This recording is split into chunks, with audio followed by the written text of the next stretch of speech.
Fire it up, footballers. James here, coming at you with a wild one.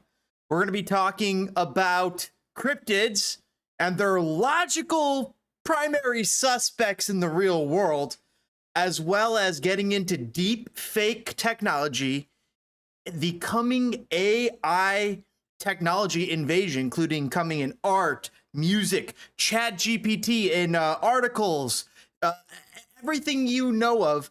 AI is about to seemingly rear its head.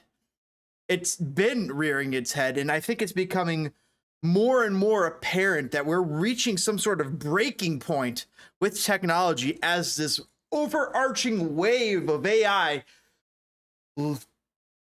stretches out before us, above us, ready to crash down on a lot of content creators, but here's the thing, it's not perfect, but with a little teasing, a little testing, they've been able to make some magic out of these things, and that magic is a little bit of a problem. We'll get into why here on Spitfire. Thanks everybody for joining us. Thanks for hanging out here. We are going to be hanging out, having a little leffe. Let's move over here, and we're going to start off with Brian Callen telling us the benefits of Joe Rogan.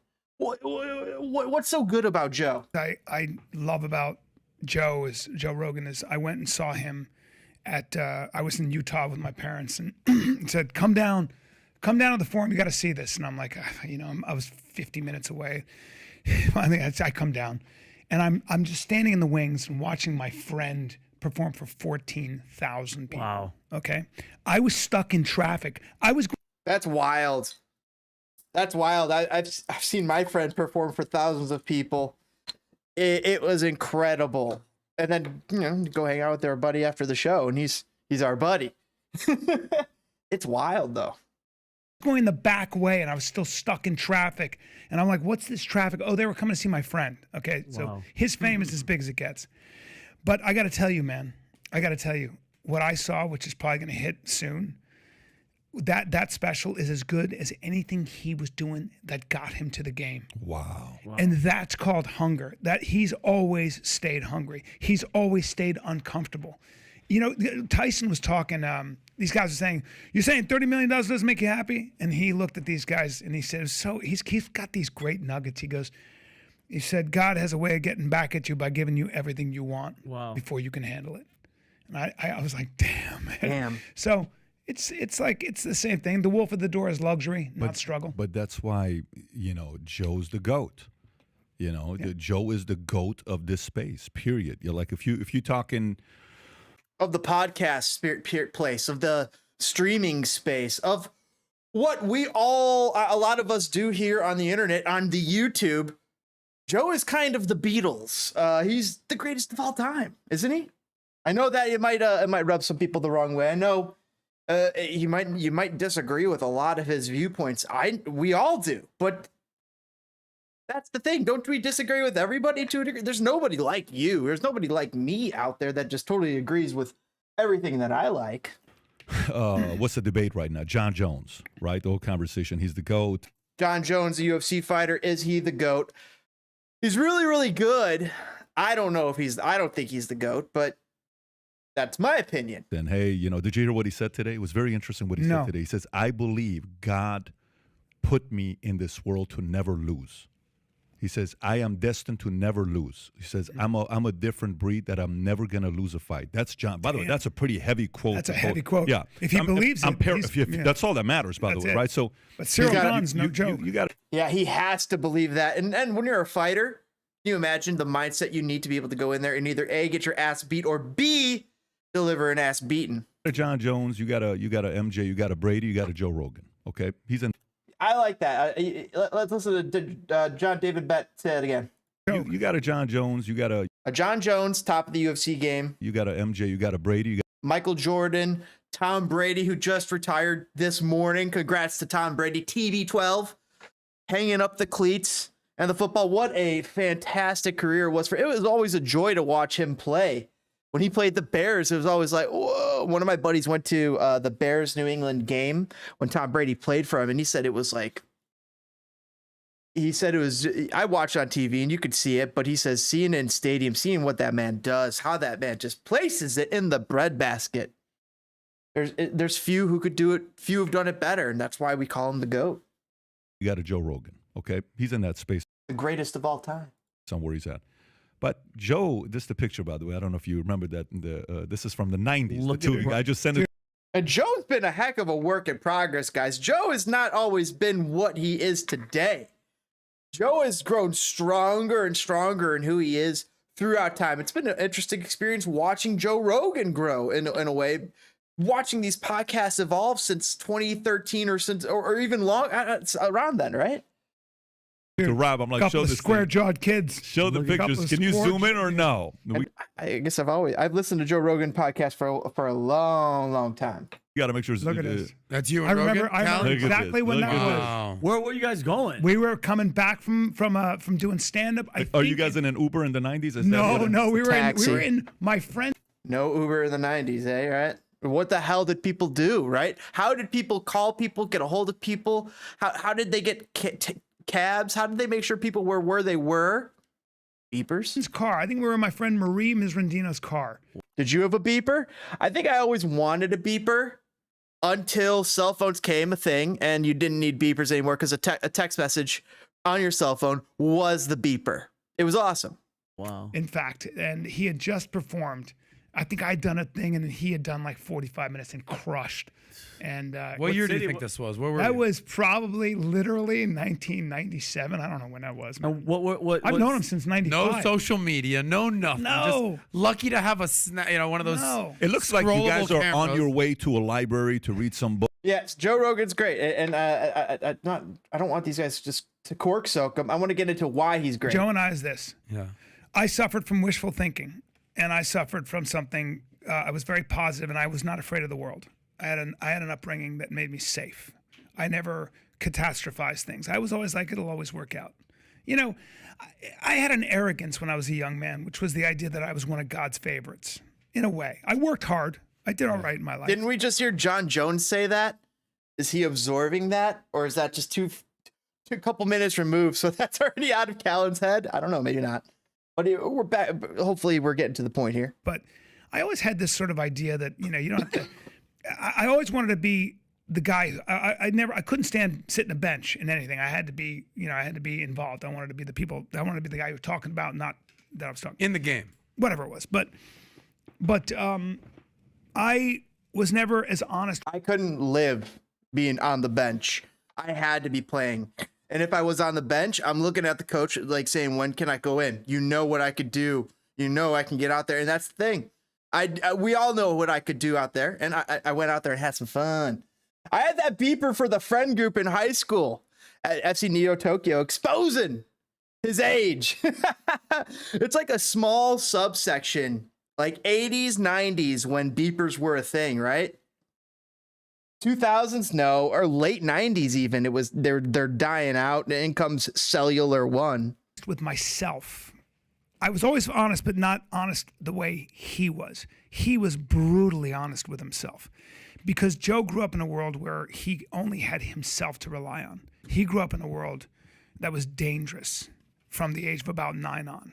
It was crazy. only him, man. And I didn't grow up that way. He's cousins with Gerard Way. Joe Rogan is cousins with Gerard Way of My Chemical Romance. He also wrote the Umbrella Academy series that you can see on Netflix. That's his cousin.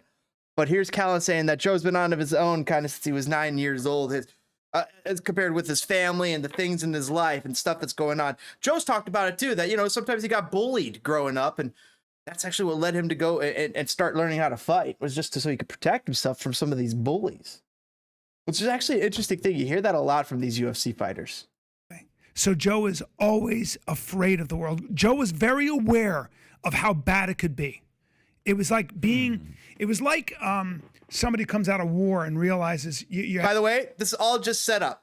This is set up because we're getting into deep fake and what's going on there, because there's some crazy stuff going on with deep fake pornography. There's been deep fake AI. There's AIs rewriting stories and rewriting essentially whole YouTube videos.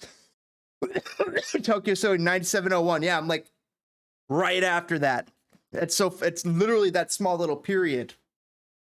But still, when you're a teenager and when you don't have a lot of money, right? We're teenagers. Our job is like we're working at the Dairy Queen. We can't. A lot of us could afford a cell phone back then, so it was the beeper if we could pull it off, or you saved up and you pulled it off somehow. But man, cell phones started taking over right around 2001, 98 to 2001, 2002. I don't think I got one till high school, so that I could call up the parents just in case on the off chance we needed a ride home, because from soccer practice, right?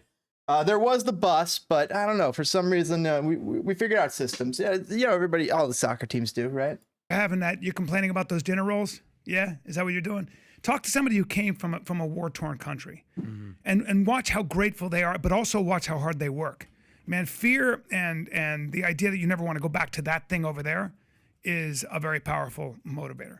So, and he's the kind of guy also. Absolutely. So who had the imagination and to realize what he was able to become. He felt his own potential. This is a blonde Lethe. It's okay. I don't know if I'm a big fan right now. Are you talking XQC?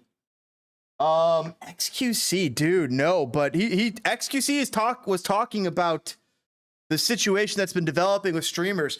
Apparently, a couple of these girl streamers and guy streamers have had deep fakes of their faces put onto pornography, onto porn actors, onto porn, essentially. So they're very upset about it. Now, deep faking, celebrities being deep faked onto porn is not new. What seemingly is new is that these new celebrities, these streaming culture, who are, they're not quite celebrities, but they're celebrities in a way. They're now feeling it when they see these images and they get sent these images that are like, whoa, how does it look like them? But it's definitely not them. And it's shocking. So I think there's a lot of shock being dealt with right now. A lot of people are hurt and dealing with the repercussions of fame, so to speak. Potential. And it goes deeper than that. We'll get into it. And he figured out a long time ago that if I work harder than somebody else, more importantly, if I'm consistent, if I'm really consistent, and I'm really honest with my shortcomings, I'll get ahead. And he was never not intense that way. But I would say to add to that, the most important thing was probably his brutal honesty with everyone around him and himself. That guy was I remember when when I started doing Fighter and the Kid, we started getting sponsors, and sponsors were coming to us, and we had a long conversation about the importance of only letting people that sponsor you be the kinds of brands you believe in. If you take shortcuts, it's going to be a bad situation. Great counsel. And we used to call it the pesky truth. Great advice from Joe Rogan. Don't take shortcuts. Axie, what's up? Congratulations, by the way, everybody. Thank you. Appreciate it, guys. Did the deed, tied the knot. Mrs. Spitfire and I are happy as two brand new married people are. And it's been a blast. Thank you all. Appreciate it. Thank you for the love and the support, everybody. So, anyway, long story short, Joe Rogan, he's learned a thing or two about growing up, right? Anyway, it has nothing to do with the long, stale context of this. But anyway, so, is that going into this right now? No, that goes into later discussion. Okay, so I have Ron Reeves just stumbles upon a gold mine of Ice Age fossils pulled up, but that actually is for a different time. Yes, let me just move some things around. Yes, there we go. All right, because so this made me wonder. So let's let Hassan B explain the situation. We're gonna start off at the story where it originated. Okay, Atrioc, he basically did a Twitch stream with his Atrioc, some streamer, never heard of him until this thing, but apparently he streams on Twitch and he's a person. His wife, as he's married. Apologized, crying for. He's apologizing for looking at porn, and his wife is with him in the apology for some reason because she has also been slighted by this perception. FC Neo Tokyo saying, yo, that's dope. Appreciate what a dichotomy of discussion. Heavy topic on the one hand, love and united on the other. But hey, guys, fine balance, fine tiptoe line we walk here. But let's get into it. Or getting caught on one of his like tabs as he browsed like deepfake websites. By the way, tabs right up here. All those tabs. He showed his tabs in the screen, and it revealed that he was that he was on a deep fake pornography website, which that's his own business, right? But then he made his business public accidentally, seemingly. Was it purposeful? Was it accidental? Probably accidental, but It's deepfake porn websites that he was looking at specifically of 2 content creators. Okay. Now it's an insane thing. It's an insane story. Like it's an insane thing to do because like, you're not just like a random guy, you know, these people, you know what I mean? so that's what's kind of weird. That's what's kind of weird on the surface, I think, for a lot of these people. So it's like, if you don't know the person, it's like, oh yeah, you're going to look up the celebrity, the Pam Andersons, the, I don't know, the Kim Kardashians, the celebrities, right? But so it makes sense. And those people get deep faked onto porno I think more often than not. In this situation, I've learned that women can take action and try and pay money essentially to get these images and videos taken down, which sucks that they have to do that. But that's the position they're being put in. It's another side. They get into it. There's so many layers to this. I wanted to talk about it. These people are friends. The website has like a lot of the website, which Tokyo, you like Hassan? Hassan's interesting. Hassan's very interesting, very liberal minded person, somewhat socialist minded, but he could be a little, what's the word? Double-edged, double standard, right? Because like, when it comes to, you know, he might have some sort of socialist tendencies. He certainly is absolutely capitalistic. The way he does content. Look at what I'm doing right now. I'm doing what Hassan does. This is what Hassan does. He's made the content. I am now reacting to it. Am I adding to it? Yes. We're elevating it and bringing it to a new level. But that's what is done with content reaction. The interesting discussion I've seen with Dark Viper AU and the wider internet, along with Linus Tech Tips, because Linus Tech Tips just started a reaction channel. And Dark Viper AU is this GTA speedrunner, and he had some interesting things to say about Ludwig and Hassan B all doing reaction content way back in the day, and Pokimane all doing months ago. And now it's become a new thing because here comes Linus Tech Tips with their own reaction channel. So let me see if they have the video up here. No, I don't see it. But let's go to Dark Viper AU. Dark Viper AU, because he added up. By the way, this is my ADHD mind. I'm just jumping all around here just to show you some of the things that's going on in the internet. But yeah. And then, hey everyone, so most of you likely know that I made a series where I tried to argue for the position that reaction content harms everyone but the reactors themselves. Well, the series was successful. Anyway, long story short, interesting aside with those two, between Hassan, Dark Viper AU, and React content, I thought I was interested in cool little content. Anyway, back to it. Which is now taken down, which is why I have less of an issue talking about it at this point. Website's gone. All of the deepfake is taken down by the creator himself. The deepfake creator put out maybe he's trying to cover his ass. Maybe he's trying, but he pulled down the site and he put out a half-hearted apology. Wait till you hear it. But, you know, Atriog is ex-Twitch employee, worked at NVIDIA, works with Ludwig, and knows all of these people, including, like very closely knows some of the people impacted, like Cutie, who was... Atriog knows Cutie, and that's Ludwig's girlfriend, and she was directly impacted by this, along with her good friend Maya, and how their faces were put on these porno actresses. And then it got blown up by this streamer Atriog to his audience, and then from there to everybody. And now it's a big thing. All these these small-time celebrities having to deal with celebrity. These young people. So we'll continue with the story here. Was on that website as well. And if you know anything about female content creators in this space, you know that like this is one of the millions of different ways that they are harassed, hounded, and violated regularly. Right. It is degenerate. See, that's the main problem that a lot of us guys, we kind of want to protect our us good fellas. We want to protect our ladies. We know they're gonna get that bullshit, but we're like, we're not trying to white knight. There's white knighting and then there's protection, and sometimes some people want to. All right, let's. What can we do to protect here? And it's McHort and the Archduke himself checking in, saying hello, congrats, thank you, brother, thank you. It was awesome. It was fantastic. We had a great time. A little bit of family, a tiny family, a small amount of family there, and it was just amazing. And Jill and I, Miss Spinfire and I, had fun. The rest of it was amazing. We had a blast. It was so special, and we're very happy. It's so degenerate to do. Yeah, he's one of Ludwig's best friends. Cutie made their wedding cake for fun. So that's messed up. This Atriarch is a buddy of Ludwig's, and he's looking at porn of Ludwig's girlfriend. That's a weird position to be in. You are famous, that your friends are famous, that they have fake porn being made about them.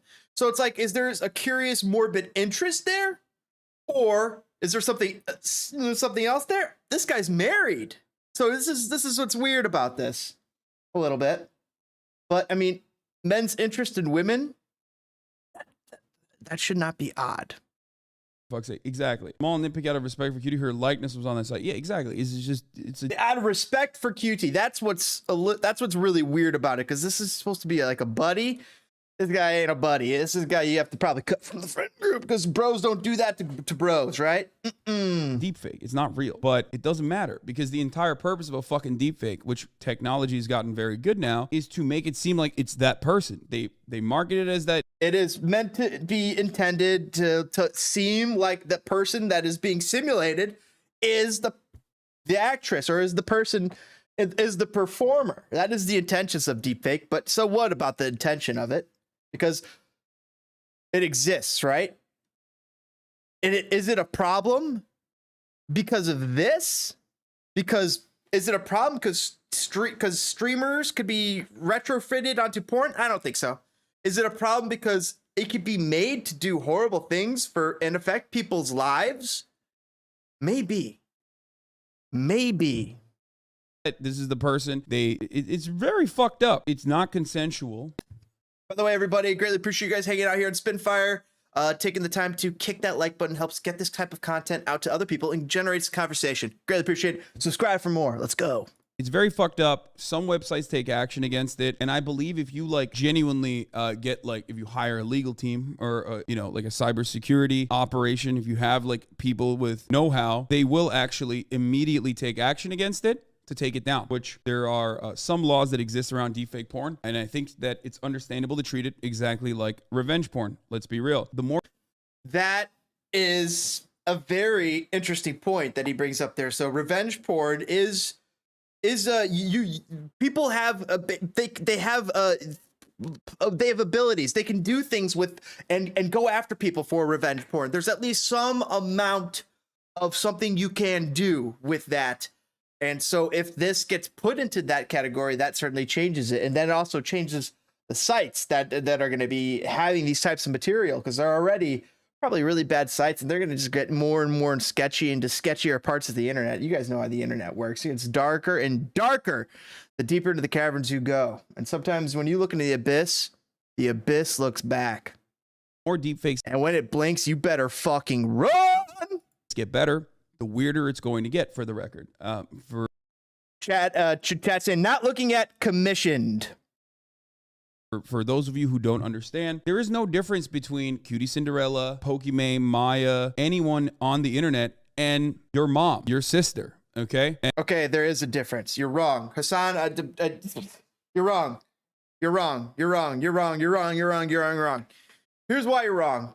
Our moms aren't famous. Our moms aren't on TV, on streams, trying to earn their keep by through their fame, through their fortune, through this digital platform. Most of our parents are not doing that. So there is some inherent risk when being in the public's eye. In my face being on here. I've actually been worrying about this very problem as over this past few months, as AI deepfake technology and AI technology in general has improved so vastly much. Take a look at my thumbnail. The image was generated by an AI image generator. It's just getting so good. And the things you could do with it are incredible. So, but because you're a celebrity, you are, for better or for worse, part of the public's understanding of reality. I don't know your Hassan B's mom, but I know Hassan. Because he's kind of a little famous. He's not really that famous in the grand scheme of fame, but he is far more fame than his mother, than my mother, than you know what I mean. There, so fame is, of course, a burden, and with that burden comes some of these ugly things. And if this is some of the worst you have to deal with, is your picture being cut out and faked onto another, maybe there could be worse things, but still, there are psychological effects that I don't think we understand at play here. So this deep fake technology is truly new. It's brand new, and its effects and on a person's psychology have not been fully understood, have not been fully studied. MLS on the Apple TV is live. We'll definitely talk about a little MLS on Apple TV Live. This is DPG. There's already a new soccer programming. And deepfake technology can very easily just recreate your mom or your sister in a similar position. So if you cannot... It would be fucked up, would it not? If you saw somebody uploaded a face, somehow got your parent or someone you loved on the internet in that position, or put them in a different type of video, any type of video, and they could put them in any type of context, not just pornography. And that's where the concern arises for this deepfake technology. Comprehend celebrities as like real human beings. Try to empathize by thinking. See, that's where he's correct, though. Where I'm saying they're celebrities and they're different. Oh, and they're not that they're held to a higher regard. It's they're subjected to a different bit of scrutiny. But where Hassan is totally correct, these people, they're people. They're people. And like I'm saying, they don't know the psychological effects of the, even ahead of Castro. I like Hassan for some of his opinions. He's willing to go out on a limb in some interesting respects. Don't agree with him everything, but that's everybody. I don't agree with everybody on everything. Everybody's got interesting perspectives on this spaceship planet Earth. Thinking, what would I feel if this was someone I love and someone I care about, someone. And in some ways, for him, it is. It's got Cutie, one of his buddies' girlfriends. It's got people he cares about, Maya, being affected, who are now in like super negative headspaces because of this. I mean, surely they've dealt with worse things before. People send him horrific things, but this is a new level where they get to see themselves seemingly do awful nefarious things that they don't ever remember doing because they never did those things. But it's still fucking with their mind in possibly ways that we don't understand. So that's the interesting thing about this deepfake technology. That is close to me, because there's no different. They are human beings just like your parents are. They're human beings just like your sister is. Okay. I think that a big part of the problem here with the way that people like approach this, with the way that people approach this story is like, what's wrong with that? And I've heard it so many So yeah, I'm not certainly asking what's wrong with that. I'm not saying what's wrong with that. I'm also not saying, oh, they're celebrity. They should be exposed. They should be that. They should have fake porn of them. They should be honored. I'm not saying that either. fucking times. And there's so much wrong with that. What the fuck do you mean? It's incredibly fucked up. And if you DPG saying just like Nicole Hack didn't agree with Tokyo complimenting Ariola's wife. Like, it's exactly, everybody's got an opinion. And everybody's disposition on planet Earth, for the most part, we're all agreeable. We all get it. And sometimes people misconstrue things. Sometimes people are also sometimes sensitive, more sensitive to certain topics. And also, sometimes mistakes are made. Sometimes we're not exact in our language as we wish to be. And also, sometimes we're more crass in our language because we want to try and elicit some type of humor or an emotion in another as some type of, jocular itch to scratch some sort of jocular itch, if you know what I mean, all you men and cool cats out there. But that happens. But there is a clear line that gets crossed sometimes, and we all know that line when we see it. And some people, and when only a few people see it crossed, maybe that line has not been crossed fully yet. But when everybody sees that line crossed, it's like something changes in the room. You know what I mean?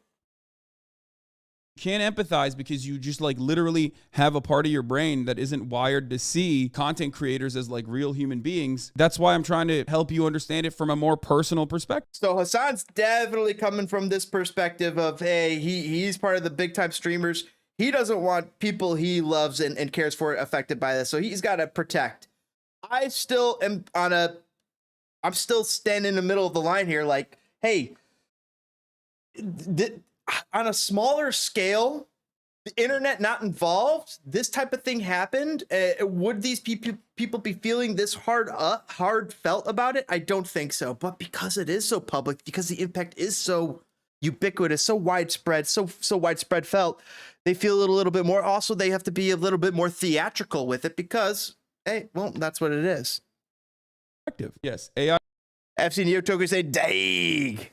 Porn is considered an invasion of privacy, which is quite literally an intentional tort. These laws already exist in situations. The placement of someone in a deep fake without their consent would be the type of conduct that's false light and invasion of privacy tort covers. There's no explicit law for AI porn, but make no mistake, it is still absolutely illegal. Yes, there. Well, there's no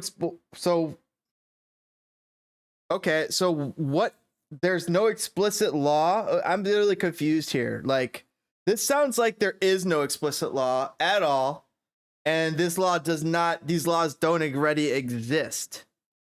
So like this Marxist mistress, I think she's like wishful thinking. There's some wishful thinking here.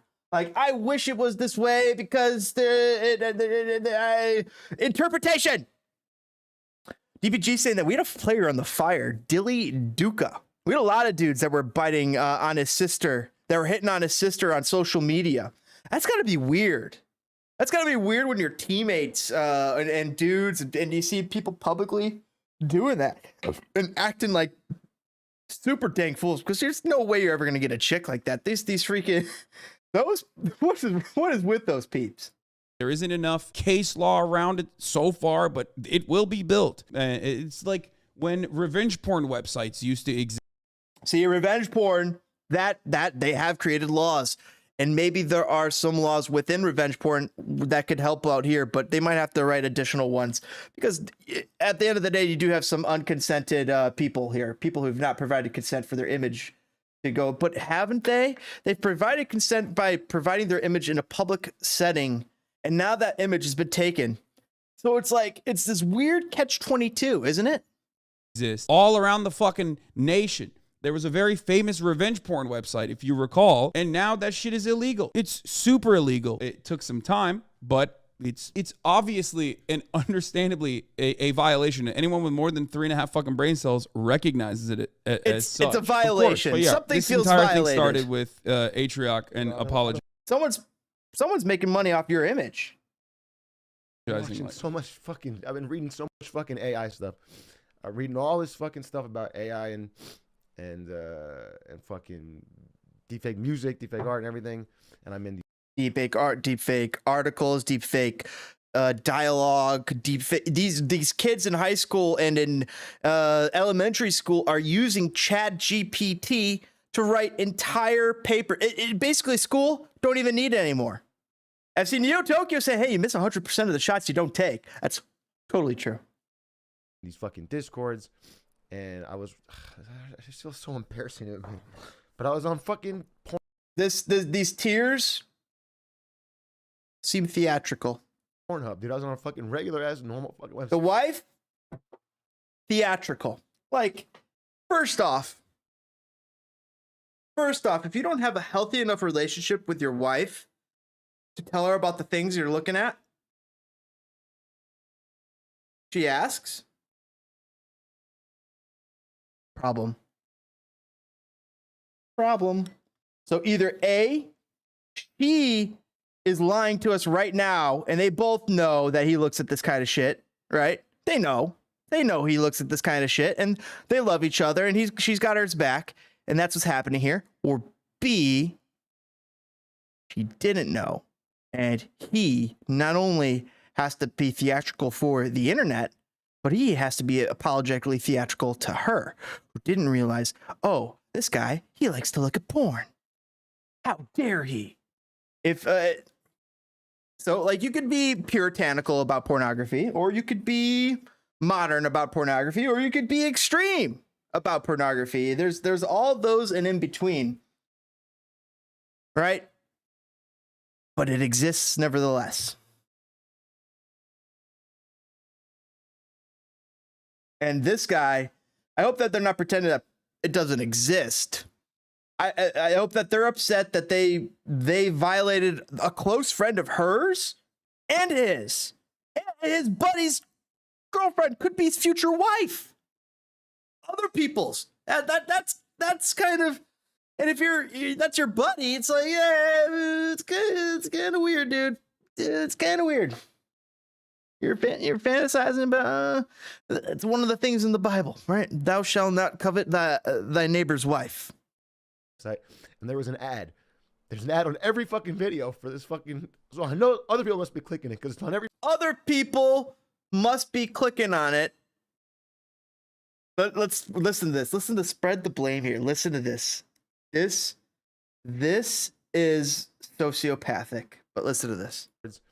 And I just feel so embarrassing to me. How? But he's gonna lay a truth. He's like confessing. You guys ever watch those criminal confessions? He's like, oh. He's doing some of these same things sometimes. It's very theatrical. But I was on fucking Pornhub, dude. I was on a fucking well, there's honesty there. Okay, he's on Pornhub. regular as normal fucking website. Regular as Pornhub this time. And there was an ad. There's an ad on every fucking and it led him to a not so normal website. Video for this fucking. So I know other people must be clicking it because it's on every. I know other people must be clicking on it. He knows. He could have been the very first person that ad was served to. But he's saying he knows other people must be clicking it. He's suggesting like in his bandwidth, in his area, in his age range, and like whatever the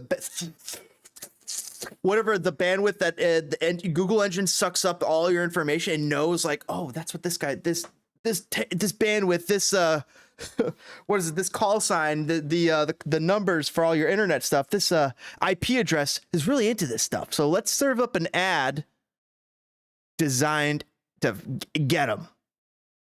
Every fucking video for fucking deepfake thing, and then I've seen Neo Tokyo agreeing with me, I think, saying I like to process a sex positive kind of life, right? Like, you know, it's because, well, I've seen Neo Tokyo. I just know you gotta, when you got a good partner, you got something special, right? It's not his girlfriend, that's his wife. click it, and I'm fucking Thank you for the clarification there, Hassan. doing this fucking rabbit hole, and at 2 a.m. So is he confessing once again for her, or does she already know this? Does she already know this because he's confessed to her A, off camera, or B, because they've talked about and they're open and they're open in their sex life and some of this stuff, right? When they have a sex positive type of relationship, right? I don't know. I got morbidly curious and I clicked something, and I it's just fucking it's gross. It's gross, and I'm sorry. I really am. I really fucking am. Why is it gross? First off, porno is gross, but it's also porno, right? It ain't exactly, you know, it ain't exactly like washing the dishes, like a freshly washed dish. Every set's hygienic, has hygiene issues at some point, right? But such is life. And is this guy being realistic about this, or is this being theatrical? And I'm sorry. I really am. I really fucking am. Who's he sorry to? Is he sorry to her? Is he sorry to Cutie and Maya? Is he, which, you know, in if he's open up with her, if he's open with her, he hasn't slighted her as much, and I'm just guessing. Oh, maybe if they aren't as open, then he has slighted her. But Cutie, the victims here are seemingly the kind of the girls he was targeting in the search engine, like in the search box, right? He's looking at Cutie, he's looking at Maya, and he knows those people. It's kind of weird. It's like being able to go onto Facebook and to see people you know in those types of positions. Do you really want that power? Do you really want to open up that Pandora's box? Some of us can handle it, and some of us cannot. Now, here's the other issue. Was him not handling it because he exposed it? Got accidentally exposed? So this wasn't purposeful. This was accidental. This whole thing's a little weird. Because, I mean, he knows them. But at the same time, I mean, we're talking about porn. Girls. Hot girls, right? For a guy, it's like, hot girl, click. Why is everybody else allowed to sell it? Or allowed to do it, or to sell it in a way, but certain people. You got Budweiser out there. You got all the freaking biggest avatars. They're all willing to do this type of very same thing. This deep fake technology. Maybe not on a pornography thing, but they're more than willing to deep fake someone's face on another face. This has opened up a can of worms in a way. Because what's really going on there? What's really being manipulated at the end of the day? The image or the viewer?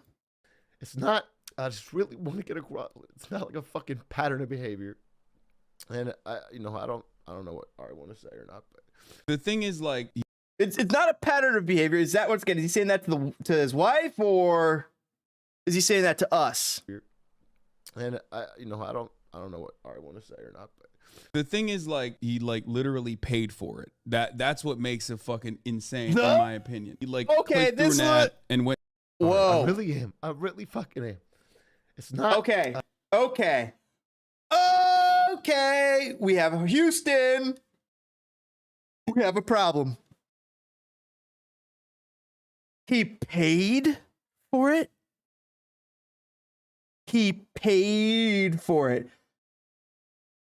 That's a little weird. That's paying for sex work, which is weird. That transaction took place. There was a transaction. It was transactional. This is weird. I just really want to get across. It's not like a fucking pattern of behavior.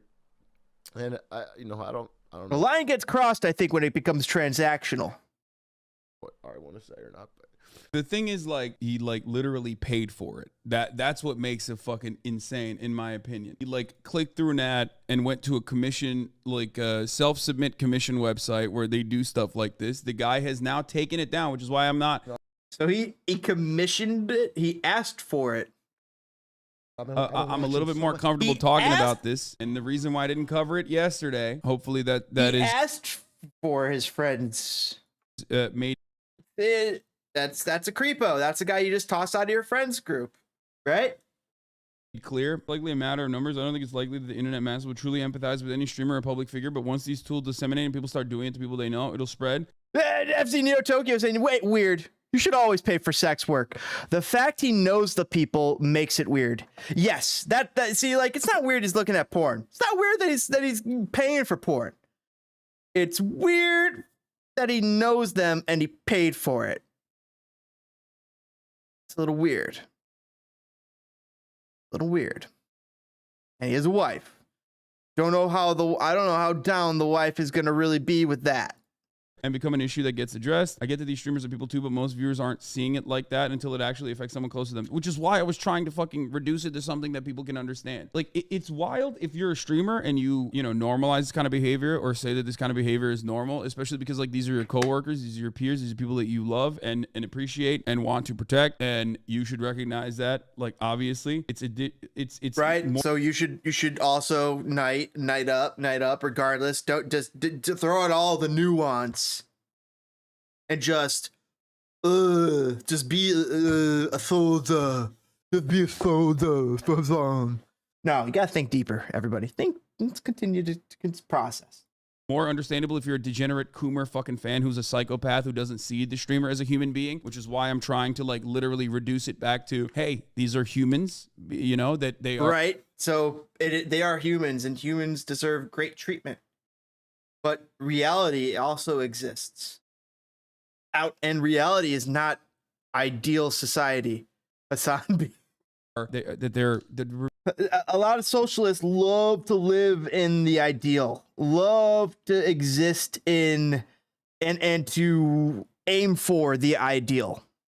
I aim it at a certain point, pessimism and can take sway onto those types of people throughout time and change their feelings as they understand the way the world works is a little bit differently than what is idealistic and best for the world. What's best for the world doesn't seem to happen. What would be best for human society doesn't seem to happen, or it doesn't seem to be possible to attain because of the array of factors that is humanity and is the human condition. Whoa, we got heavy. they're being filmed like they're doing sex work when they're not there. They're not involved. It's unconsensual and complete violation of their privacy. It's totally fucked up. And I just realized I might have to turn off monetization for this one because sex work is being mentioned. I think that it says a lot about people that want to, browse through that kind of thing. There's a reason why QD went live. And being realistically discussed, which it's not often realistically discussed. And demonstrated courage to talk about it. You know what I mean? Absolutely. It absolutely takes courage to talk about all courage to QD. She went on there bawling, crying her eyes up, but truly explaining the situation and it as coherent as she could. Effectively, too. Talk about it, you know what I mean? Because it basically humanizes it shows you the real legitimate human impact that things like this have on the legitimate humans that are being impacted by it. Like there's beyond the minor celebrity, these are people. They are people. We don't know the real effects of this shit and how powerful it could be, seeing what looks like yourself doing something that you don't remember doing. It'd be very jarring. Reason why it is fucking seen as a violation, and especially if you're a dude, it's gonna be, and you've been violated. They have been violated. Be really hard for you to understand this. I'm pretty sure you're not going to be able to. You're gonna be like, I wouldn't care if someone made me into a fucking porn star having sex with women or whatever. I think that would be true for some of you, and I think it would be not true for some of you as well. And that's okay, right? And the people that don't want it, they shouldn't have to deal with it. But unfortunately, they are having to deal with it. Ever, because you don't have to go through the same Once again, ideals versus reality.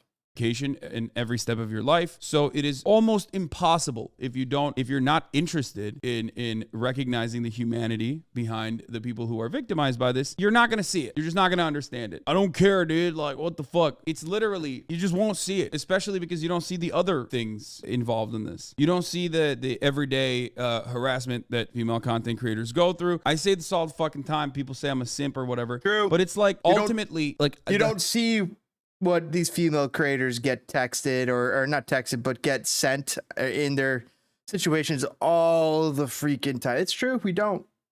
Harassment, death threats, stalking that I endure as a large content creator who is a leftist, usually still pales in comparison to the harassment that is so normalized, cyber stalking and hypersexualization that is so normalized for every female content creator. They don't have to be fucking Pokemon for this. They can literally be a random girl on the internet with no followers whatsoever, and they still oftentimes go through this. It is like a universal experience. Okay. You got girl parts. These crazy weirdos are chasing after you sometimes. Okay, straight up. I'm telling you this as a person who is in this space, and many men in this space who also are being honest about it will explain it to you as well. It's just I don't know how else to say it. Like you have to take my word for it. I've been worried about deepfake. I've been thinking about it. It's been a concern of mine, and how much my face is out there that some fucking person who just does not like me could take my face, take my voice, alter it, put out a clip that I have never been a part of or done that might affect my life, that I'm going to have to deal with the repercussions of. That this mysterious stranger now is because they decided to fuck with the person, like, or with me or them or these. So that's the real cost of this. That's why this is so fucked up. And we're entering the crest of a wave that's about to crash over content creators and make a lot of people question whether or not this type of shit that we're going to be having to deal with truly makes this stuff worth it. It's going to be a question a lot of streamers and content creators are going to have to ask themselves. I don't see how this stuff goes away. Not without some type of legislation anyway. Maybe it gets put under a revenge porn and that degree, but at a certain point it's like, is it though? Because these are public people. They put their faces out there purposely. Our faces are out here, right? Did we, by putting our faces out there, make this unwritten handshake that our image is now publicly out there so it could be done with by these people that we do not know or have influence or control over? And they could use and manipulate our images, our voice, our sounds. Crazy place we're in, because it's always been a feature of film that you could do that, but now with technology and film, you're able to do and make people say things that maybe they would otherwise not say, and cause and stir things and emotions that might otherwise not be stirred, or maybe they're incorrect to be stirred and maybe they're correct. It's going to be really, to me, we're entering some sort of weird, brave new world territory right now before our eyes, because it really feels like this wave is crashing down. So right now, so many people in tech were just laid off. In addition, it's just replaced by AI. AI is coming for a lot of people's jobs, it seems. I mean, it could write scripts for entire movies. It could write books. That just needs, minor tweaking, a little editing here and there, and they're cohesive. We're dangerous for it. Like, even if I definitely a dangerous time. Don't personally care if people deepfake shit of me, I totally understand how it So right here, see, Hassan just said. So if you deepfake Hassan's face on some guy, and he's just going at it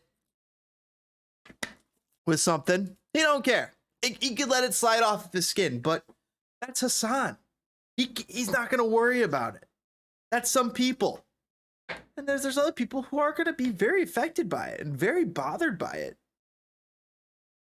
One, impacts female content creators differently. And two, yes. I understand why people would not consent to it. Do you get what I'm saying? Yes. Anyway, on a live stream Monday, Ewing inadvertently I absolutely get what you're saying, Hassan. Showed browser windows open to a website that hosts non-consensual AI-generated images. The window showed that he was viewing images of an account of someone who specialized in making deepfakes of popular streamers. Viewers of the stream caught the leak and screenshotted the site, then shared the site, images from it, and names of the women who were deepfaked. Basically every female content creator in this space, by the way. As first reported by Dexerto, Ewing said during his Monday stream in a tearful, now viral apology that he clicked on an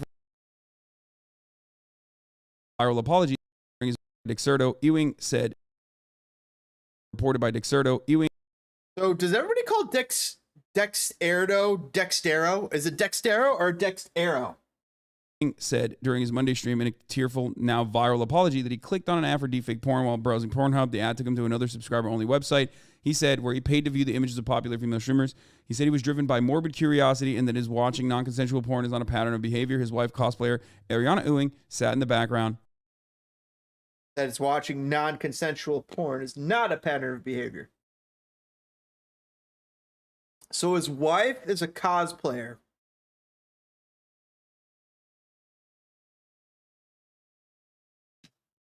Just gonna let that sink in.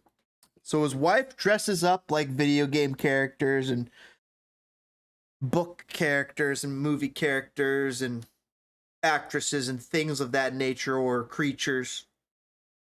Takes pictures of it and distributes it. So I got a feeling he's into that, right?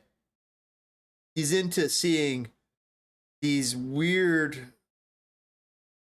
he's into seeing girls appear as characters that are not them. Get what I'm saying? So I wonder if he looks at other girls and how that affects their relationship and how they go about that.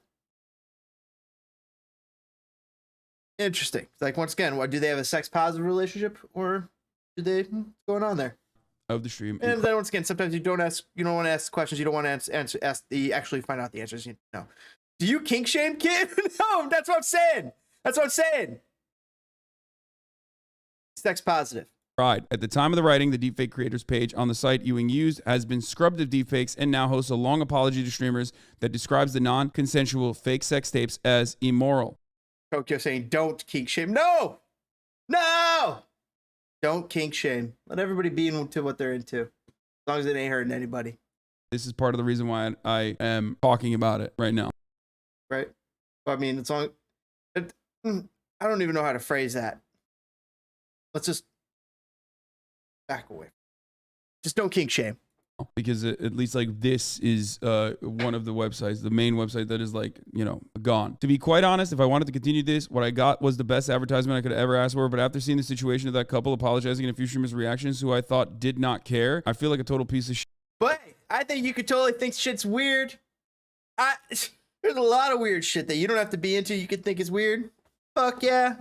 Shit that I am. The best course of action I have understood is to just wipe my part There's a lot of shit that you could probably be into. People think is weird too. That's the thing. Wide ass spectrum. Off the internet and help decrease the number of future videos of those involved. You will not see me pop up again. Ewing claimed in the apology streams chat that he wasn't watching videos of anyone he knows, according to screenshots, but his actions, carelessness on stream, and public apology have brought more unwanted attention to the streamers seen in the leaked screenshots. Many observers described his tearful apology and the entire situation as strange and absurd, with some even wondering what the big deal was in the first place. That is... I think the girls' reactions have made it worse. I think if they all just went, who cares?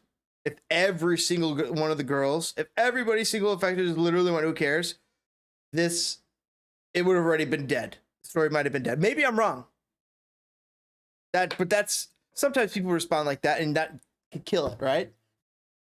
Like, this stuff existed, and I think it still will exist beyond what's happening here. Now more people are actually aware of it now, I think.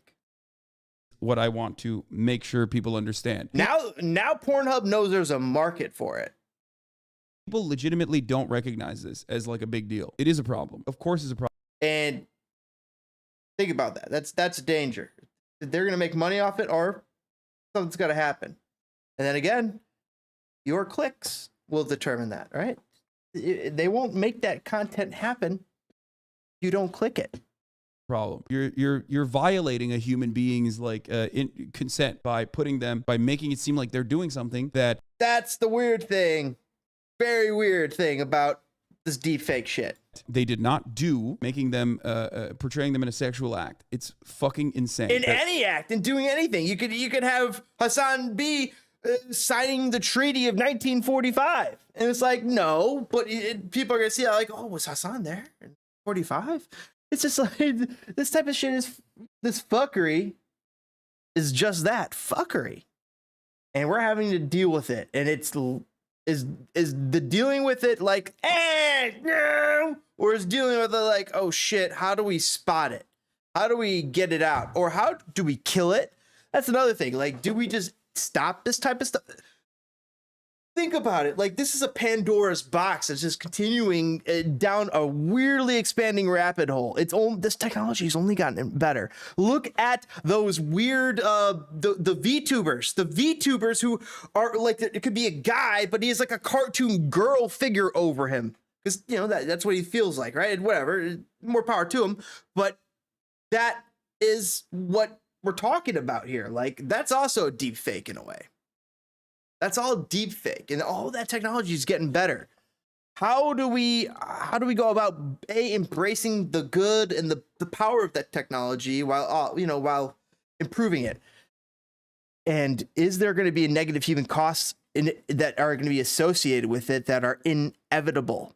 And is it idealistic of us to not expect those costs to occur or to try and legislate those flaws away? That people have to understand that this is not a real. It's not a real issue because this has been going on for as long as celebrities have existed. There have been the face of a celebrity has been the first image, the first thing ever created by a human hand was probably pornography, guys. It was probably a girl's body. It was probably boobs or something like that. Think about it. Caveman. Do I gotta look this up for you guys to prove this? Oldest caveman art is pornography. Let's see if that's a thing. Yes, of course. Of course. Top flight archaeologists have unearthed a 35,000-year-old figurine cut out of mammoth ivory by prehistoric Germans, depicting a woman with enormous breasts. Porn has existed since time immemorial. With humans, have coexisted with humans since time immemorial. And are these streamers being realistic about this, or are they right about the consent of their image, or is the fact that their image already publicly available? Does that condemn them to having to deal with this type of issue for indefinitely?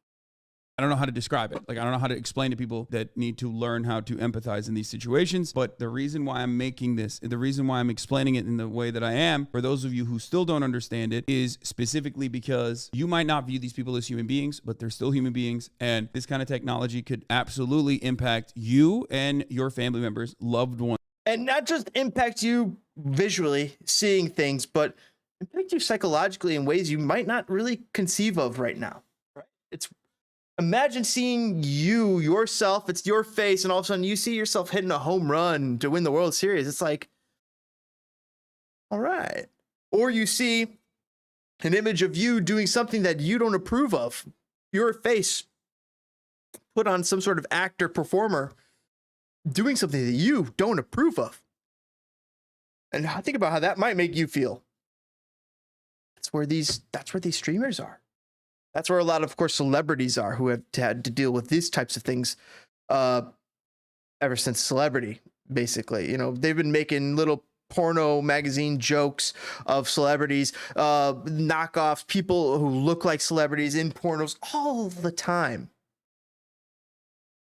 Ones that you have that are women, okay? Your mom, your sister, your girlfriend, whoever the fuck. So trust me, it is unethical. It is insane that people don't recognize that, but I will explain it regardless, okay? I don't know how it's unethical to not understand it, but maybe it is unethical, and he's hoping you understand it. That he's making that claim. Okay, Hassan makes these weird.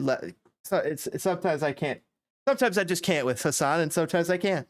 Explain it regardless, okay? The issue is there are multiple different issues here. You know what I mean? Most of it is still derived from, obviously, patriarchal constructs, the rampant objectification of female bodies, no matter where the fuck they are, the unconsensual objective. Is that right? Is that wrong? We've had some little Discord stuff talking on Spitfire too. I think about the female body and kind of what Hassan's talking about here. Objectification of female bodies. The objectification of the female bodies. And is that right or is that wrong? I think it's, wouldn't it be okay to praise somebody or to compliment them?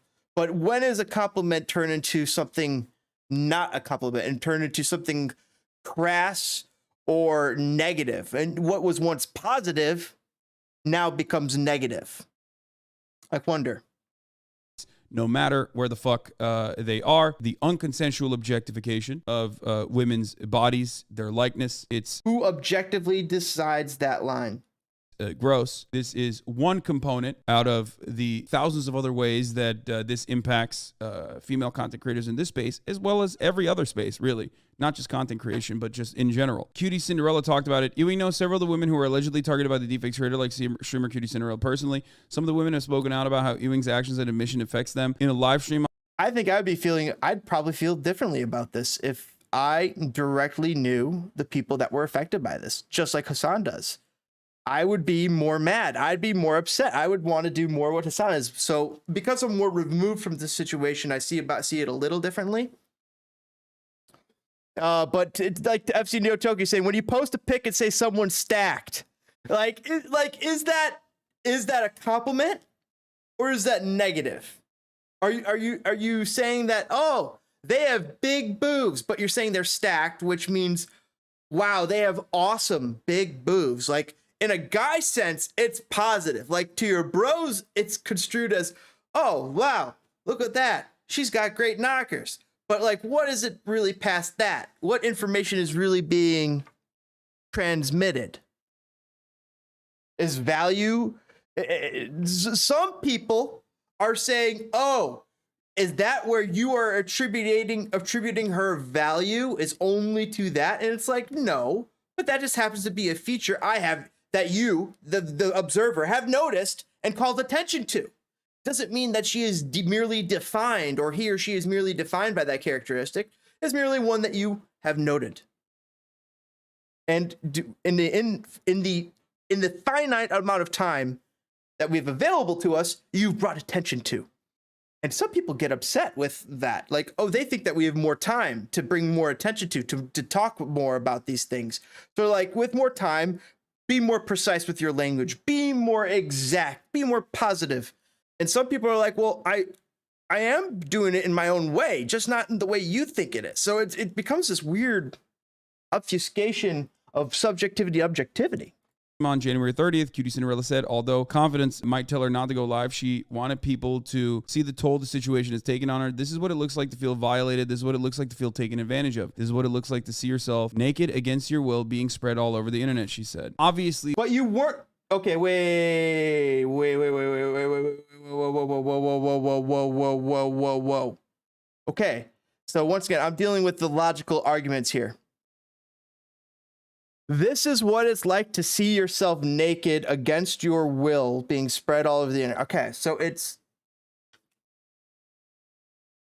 I'm nitpicking at this sentence here, but it's not you naked. It's somebody else naked. It's merely your face pasted upon the naked performer. But it looks like seeing yourself naked. And it's being spread all over the internet. So, like, you see what I mean? Like, now I'm asking them to be more precise with their language. How dare I? When they're the victim here and they're having to deal with the truly horrible impacts that we aren't having to deal with right now. Like, the stuff, the unseen consequences of this bullshit that she truly should not have to deal with. She doesn't deserve that. She's a nice lady. She's a nice person. She doesn't deserve this type of stuff. She doesn't deserve to have to deal with this, to have to feel these feelings, to have to deal with these negative emotions that have been lobbed her direction. That she had no, but that's everybody. We all have to deal with things, but she's having to deal with some crazy shit. It's unfortunate, and I hope that she's able to weather the storm and come out stronger, with stronger social armor, because that's what a lot of this is. That's why Hassan's able, he has strong social armor. He's able to take the slings and the arrows, so to speak.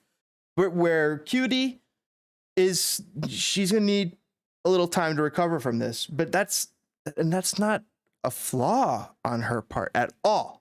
It's merely the fact that she's down to deal with some horrible shit here. And maybe Hassan's been in a place where he's had to deal with some horrible shit in the past, where it's made him stronger and able to deal with this type of horrible shit.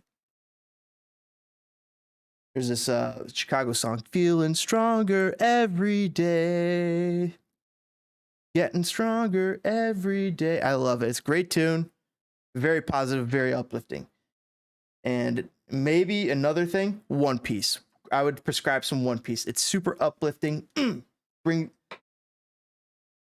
Overcoming this type of negative bullshit, saying no to the obvious to the obvious bad, and saying yes to the good and to friendship, and because we're the best of friends. Yourself naked against your will being spread all over the internet, she said. Obviously, we're all major cutie defenders on this stream. I love Cutie Cinderella. She's a wonderful, brilliant human being. She's awesome. Yeah, it's just you don't want to see them sad. You know what I mean? Even if you have no like personal experience or personal relationship with the people that you are watching demonstrate that they're hurt by this, you should, understand that these are human beings, okay? These are people that are out there putting themselves out there, sometimes takes a major mental toll. It fucks up their lives in really meaningful ways that just want to entertain you. Fuck H-Rock for showing it to 1,000 people. Fuck the people DMing me pictures of myself from that website. Fuck you all. This is what it looks like. This is what the pain looks like. She's hurting. Said, it should not be a part of my job to have to pay money to get the stuff taken down.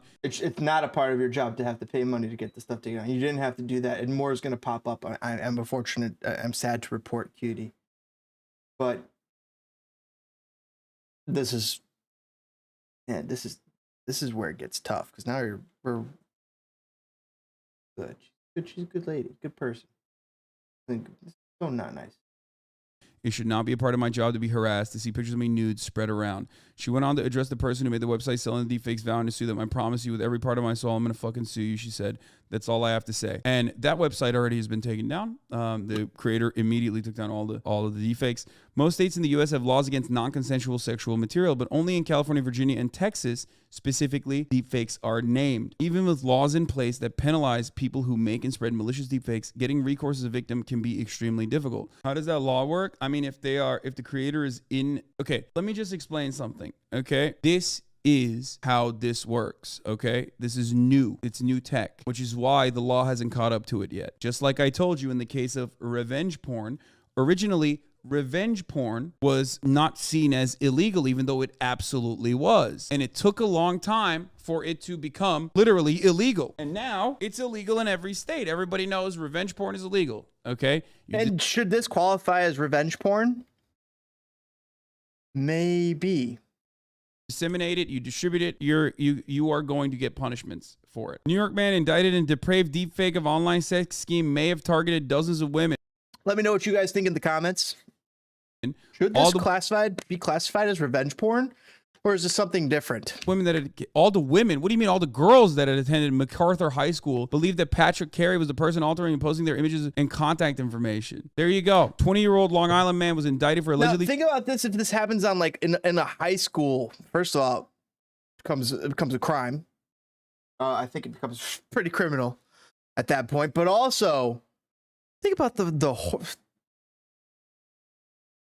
so not just the celebrity of this now they're talking about beyond celebrity. Let's go down to local level. Let's go down to macro.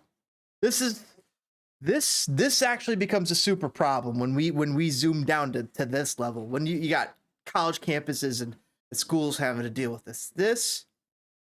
I think that at that point, maybe criminal action should possibly, or at least you should be able to prosecute or right? Something should be able to be done. So maybe it does slide into the revenge porn category. Tokyo is saying, yes, it should be revenge porn. And taking photos.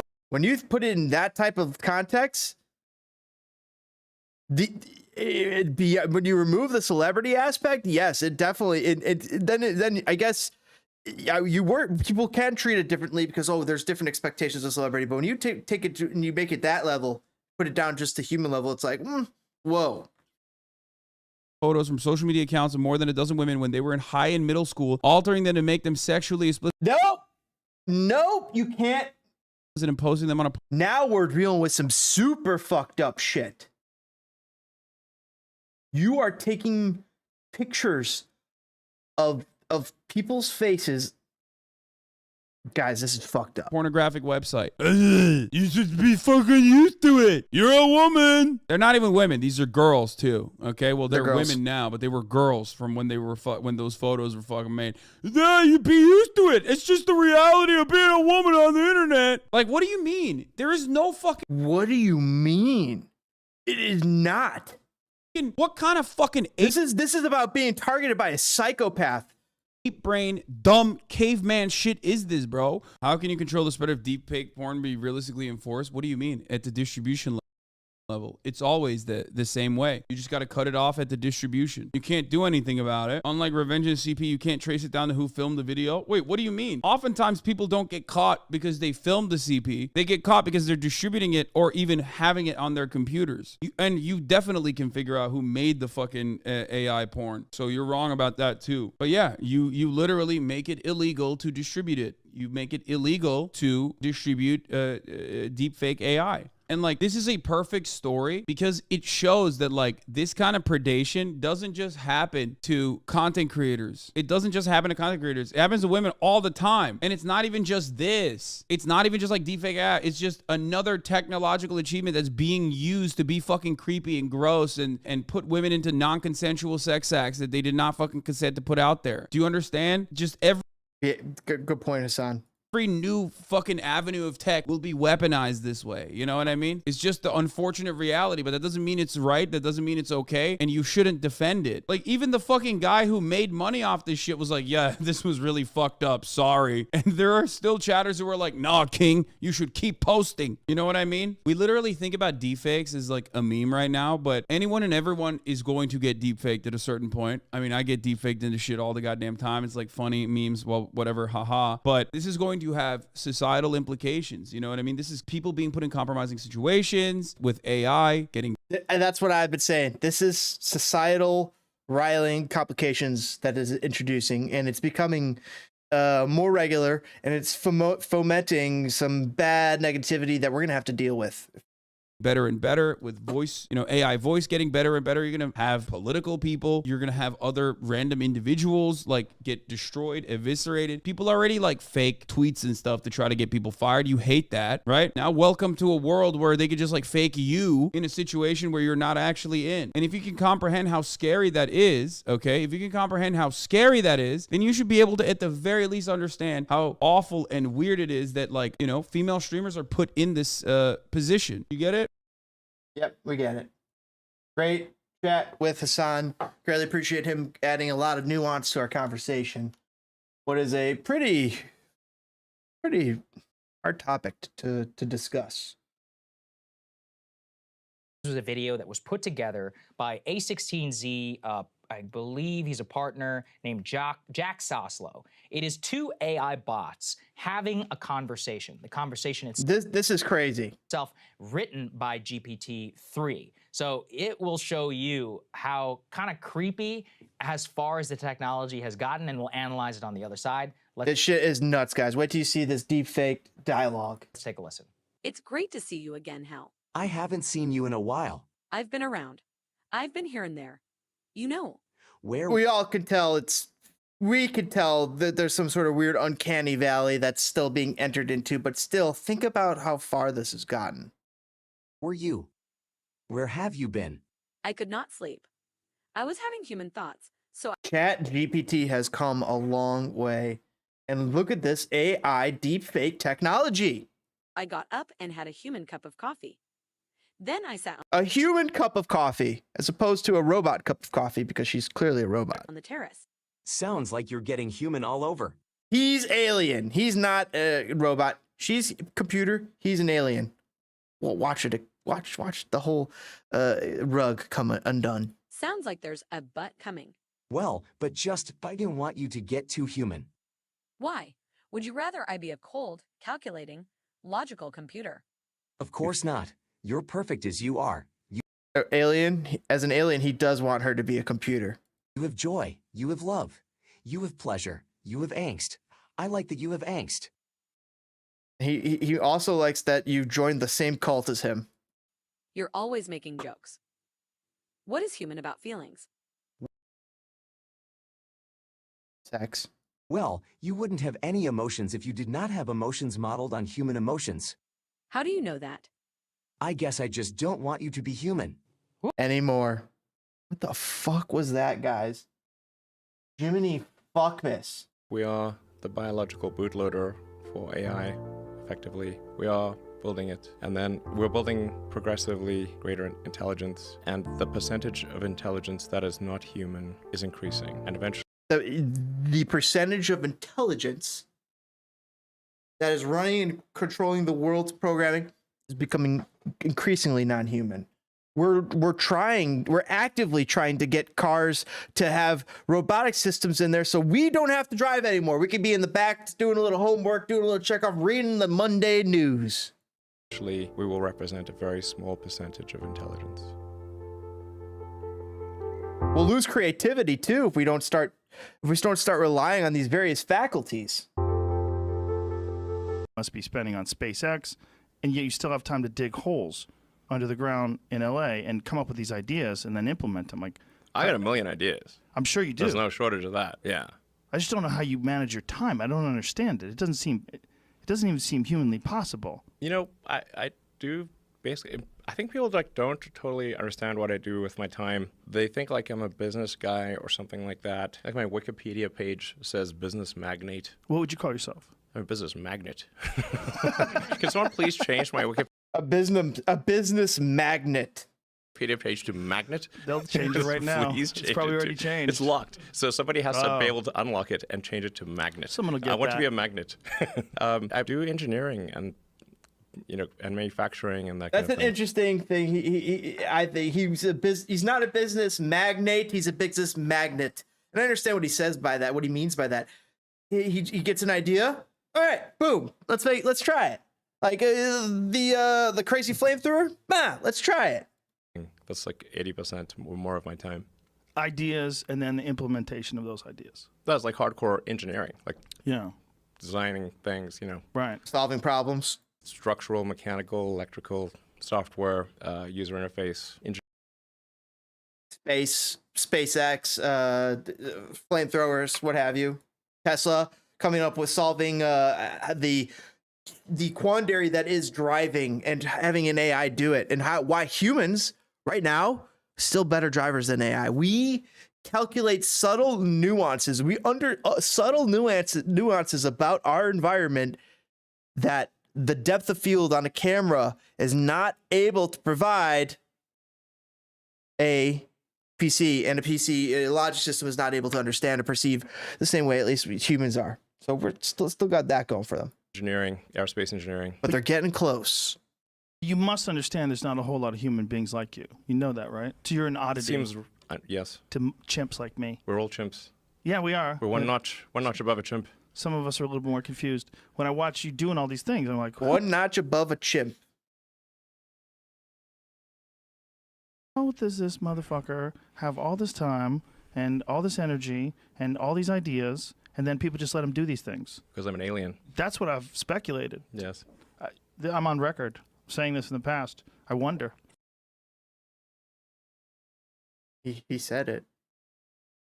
It's true. I mean, if there was one, I was like, if there was like maybe an intelligent being that we created, you know, like some AI creature that's superior to people, maybe it'd just hang around with us for a little while like you've been doing and then fix a bunch of shit. Maybe that's the way. I might have some mutation or something like that. You might. Do you think you do? Probably. Do you wonder? Like you're around normal Probably. people, you're like, You're like, what's up with these boring, dumb motherfuckers? Ever? Probably. Not bad for a human, but I think we'll not be able to hold a candle to AI. You scare the shit out of me when you talk about AI. Between you and Sam This Harris. is what I want to get into. I didn't even consider it until I had a podcast with Sam once. Sounds and great. He made me shit my pants. Talking about AI, I realized like, oh, well, this is a genie that once it's out of the bottle, you're never getting it back in. That's the danger of AI. And that's where I'm talking about with this deepfake AI technology. We've seemed to hit a wave, and this wave is about to... And few things are going to be left standing. It's going to be a different atmosphere after the wave of AI art and creation and creativity hits. It's going to kill some creativity and maybe even foment some creativity in other ways. That's true. There was a video that you tweeted about one of those Boston Dynamic robots. And you're like, in the future, it'll be moving so fast you can't see it without a strobe light. Can you imagine one of these robots moving so fast you couldn't see it without a robot? If it was moving that fast, it would go through something. If it like accidentally wandered into its field, it would just vaporize it, and there'd be a horrific accident. Yeah, you could probably do that right now. And no one's really... Did you hear what he said? I thought that too, by the way. I thought, like, I bet they could do that right now. Moving so fast you can't see it without a strobe light. Yeah, you could probably do that right now. And they just gave us secret technology, by the way, guys. That's a thing. Keep it secret. Stay secret. That you tweeted about one of those Boston Dynamic robots. And you're like, in the future, it'll be moving so fast you can't see it without a strobe light. Yeah, you could probably do that right now. And no one's really... Well, he's saying the future's now. You could probably do that right now. That's scary. Now imagine, you remember ever being a kid and like thinking, oh man, I wonder if there's like an invisible car that just like happens to be driving down the road that we don't see. Boom. Might exist in some capacity right now. How could it be moving that fast? How could it be moving faster than our eyes can see and be a machine? Is that not insane? Paying attention too much, other than people like you or people that are really obsessed with technology. All these things are that's borderline chilling happening, and these robots are... Did you see the one where Patea put out a statement that you shouldn't kick robots? Probably not wise. They'll remember. For retribution. Their memory's very good. I bet it's really good. It's really good. I bet their memory's very good. It is. Yes. And getting better every day. It's really good. Are you honestly legitimately concerned about this? Is like AI one of your main worries in regards to the future? Yes, it's less of a worry than it used to be, mostly due to taking more of a fatalistic attitude. So you used to have... Wow, so he's just like, yeah, we're done. We're fucked. Have more hope, and you gave up some of it, and now you don't worry as much about AI. You're like... Pretty much. Like, this is just what it is. It's not necessarily bad. It's definitely going to be outside of human control. Not necessarily bad, right? Yeah, it's not necessarily... I already feel like it is outside of human control. Because even things that are within human control are like seemingly outside of human control sometimes. Like these systems like just get so expansive, pulled in such ways. The Play-Doh gets pulled and stretched in unimaginable directions. Necessarily bad. It's just outside of human control. Now, the thing that's going to be tricky here is that it's going to be very tempting to use AI as a weapon. It's going to be very tempting. In fact, it will be. It's already used as a weapon. Used as a weapon. And some people will say TikTok is a weapon. It's being used. Another person who was on Joe Rogan earlier, I saw not too long ago, was saying that all this TikTok business is maybe a little bit overblown. It's the fact that Silicon Valley hasn't figured out an algorithm that's better than TikTok's, that does it better. I don't know if that's true, but that was a theory that was offered. On-ramp to serious AI. The danger is going to be more humans using it against each other, I think, most likely. That'll be the danger. Yeah. I think it's already being used against each other right now, as we could see on a local scale and a small scale with these deep fakes.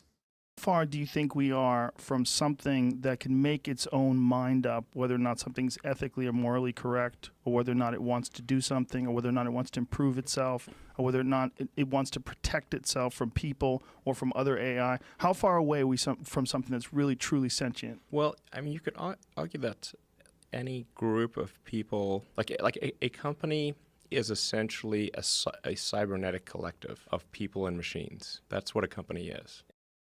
That's exactly what a company is. Think about it on a deeper level. It's humans and the computers all linked up doing the things that need to be done for the company. That's what a company is. It's not just the humans, it's the machines and technology that's being wielded as well.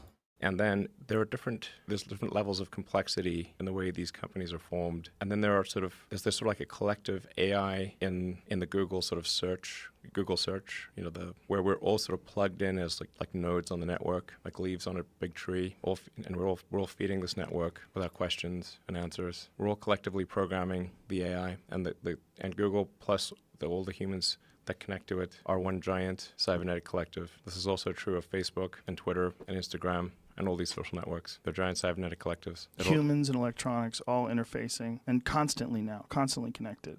Yes, constantly. Never ending. One of the ending. things that I've been thinking about a lot over the last few years is that one of the things that drives a lot of people crazy is how many people are obsessed with materialism and getting the latest, greatest thing. And I want maybe it's perception. Maybe this is some sort of weird social perception. But also maybe they were programmed. Maybe they watched it on Wolf of Wall Street. Maybe they saw it on some TV. And they're like, I want that thing. So, and they want to get it. And they don't know how to get it. And they also don't have enough money to get it, to get that and the other thing and this and that. And so we have to budget. We have to figure out those things. And patience becomes a virtue. And it's a hard and rare thing nowadays. Harder and harder with the immediacy of Amazon. It's like, oh, I could order it and it'll be here in 2 days.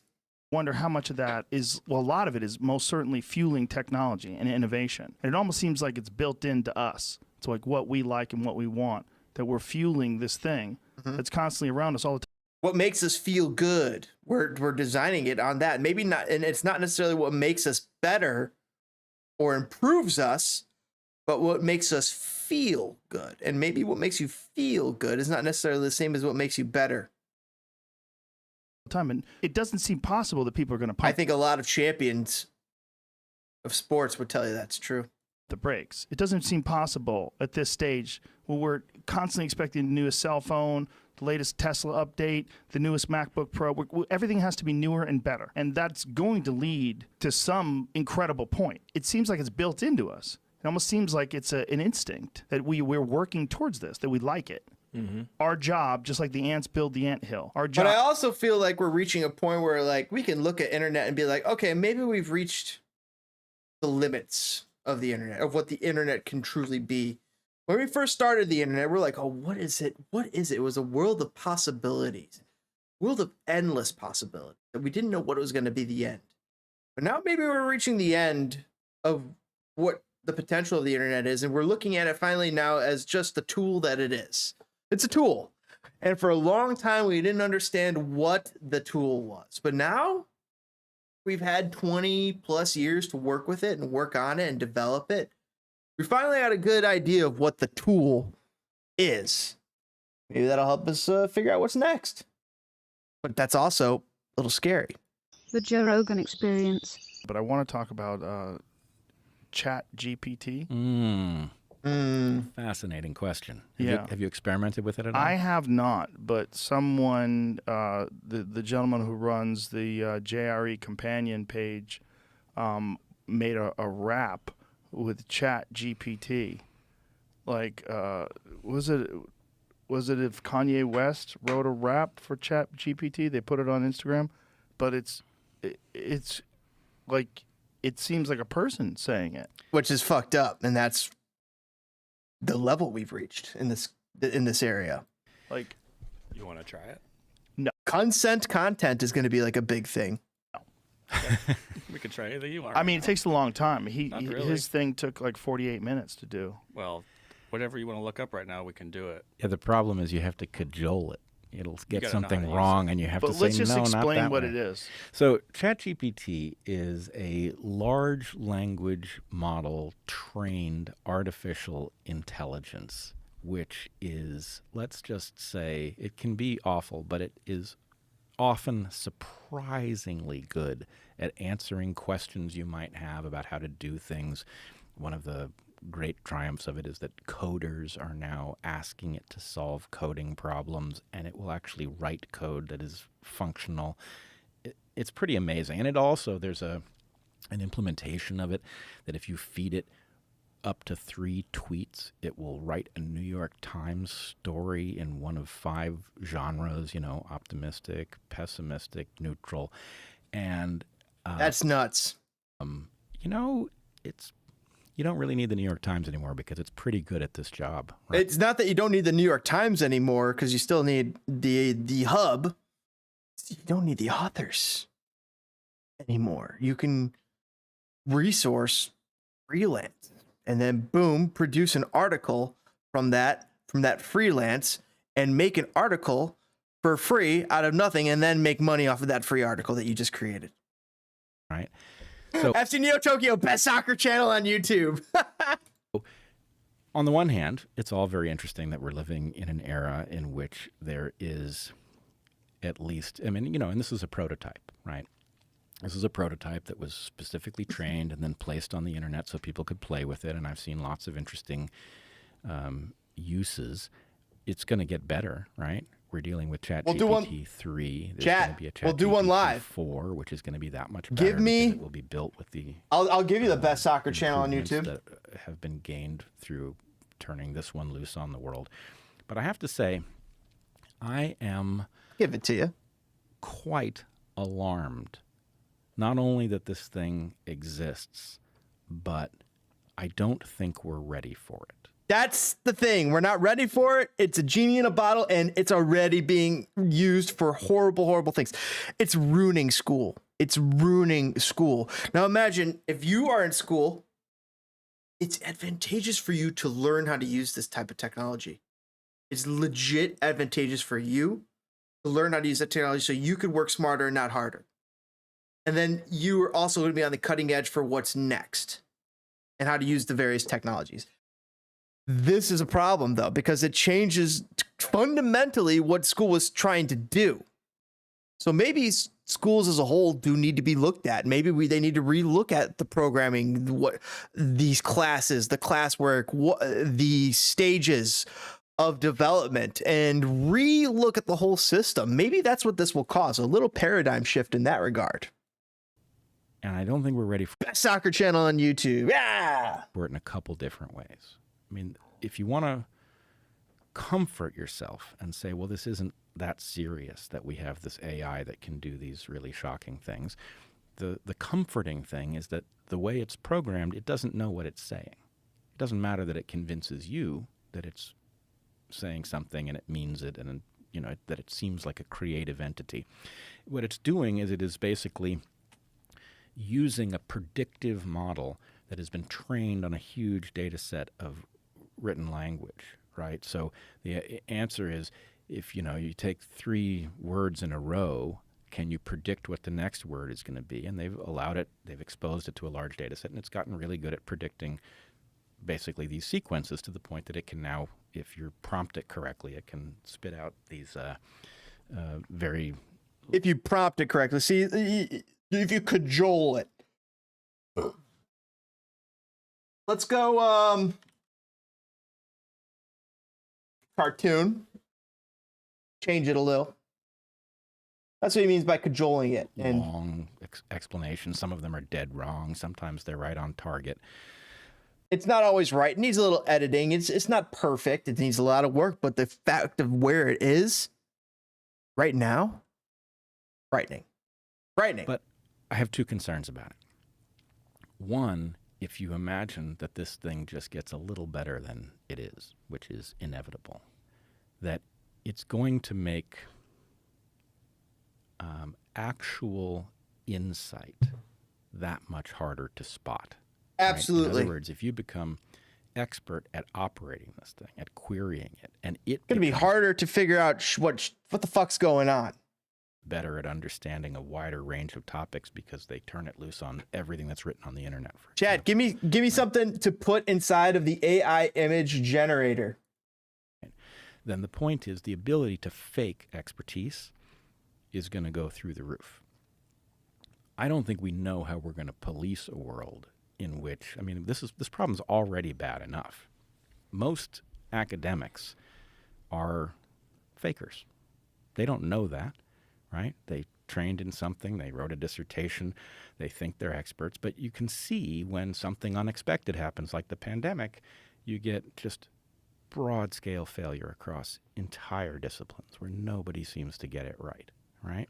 So wow. In that world, this is going to be even worse because now you have an artificial intelligence able to generate things in plain English that are often full of true information, but you don't know whether what generated it is some, brain dead model or something else. That's one concern. And then the other concern is when we say, well, ChatGPT doesn't know what it's saying. It's not conscious. We know it's not conscious because it's not programmed to have a consciousness. But it's answering things the way we want it to. It's responding to something. It's mimicking consciousness in some ways. That's a major concern. Consciousness, AIs will be sociopaths. ChatGPT can. That's a danger. And carry on a conversation, but the most important goal for artificial intelligence is making it understand what it means to have a mind. I want to read the first paragraph and the last paragraph. Watch this. ChatGPT, the latest technological sensation, which, by the way, I don't know if you know or not, $0 to $29 billion valuation, OpenAI within 6 weeks. Oh, wow. Is an AI chatbot with an amazing ability to carry on a conversation. It relies on a massive network of artificial neurons that loosely mimics the human brain, and it has been trained by analyzing the information resources of the internet. ChatGPT has processed more text than any human is likely to have read in a lifetime, allowing it to respond to questions fluently, and even to imitate specific individuals answering queries the way it thinks they would. My teenage son recently used ChatGPT to argue politics with an imitation of Karl Marx. What a fascinating thing, right? Go to the last paragraph, and I want to ask Vivek a question here. So here's what it says. That one right there. So his kid's able to invent. That's actually super cool. Now, if you can invent an argument with Karl Marx, that's a really cool scholarly thing you could do with this. And maybe you could have a conversation with George Washington, right? That's maybe some of the cool stuff that you could maybe do with this technology that would be very cool. A sociopath machine that can make consequential decisions would be powerfully dangerous. For now, chatbots are still limited in their abilities. They're essentially toys. Yes. But if we don't think more deeply about machine they're limited. They're still very limited, and that's why they're toys. But if they ever become tools, consciousness in a year or 5 years, we may face a crisis if computers are going. And right now, they're on the edge of becoming tools. They're tools right now. They're becoming more worthwhile using tools than they've ever become before. And the resources it takes to use them is the least it's ever been resource cost wise.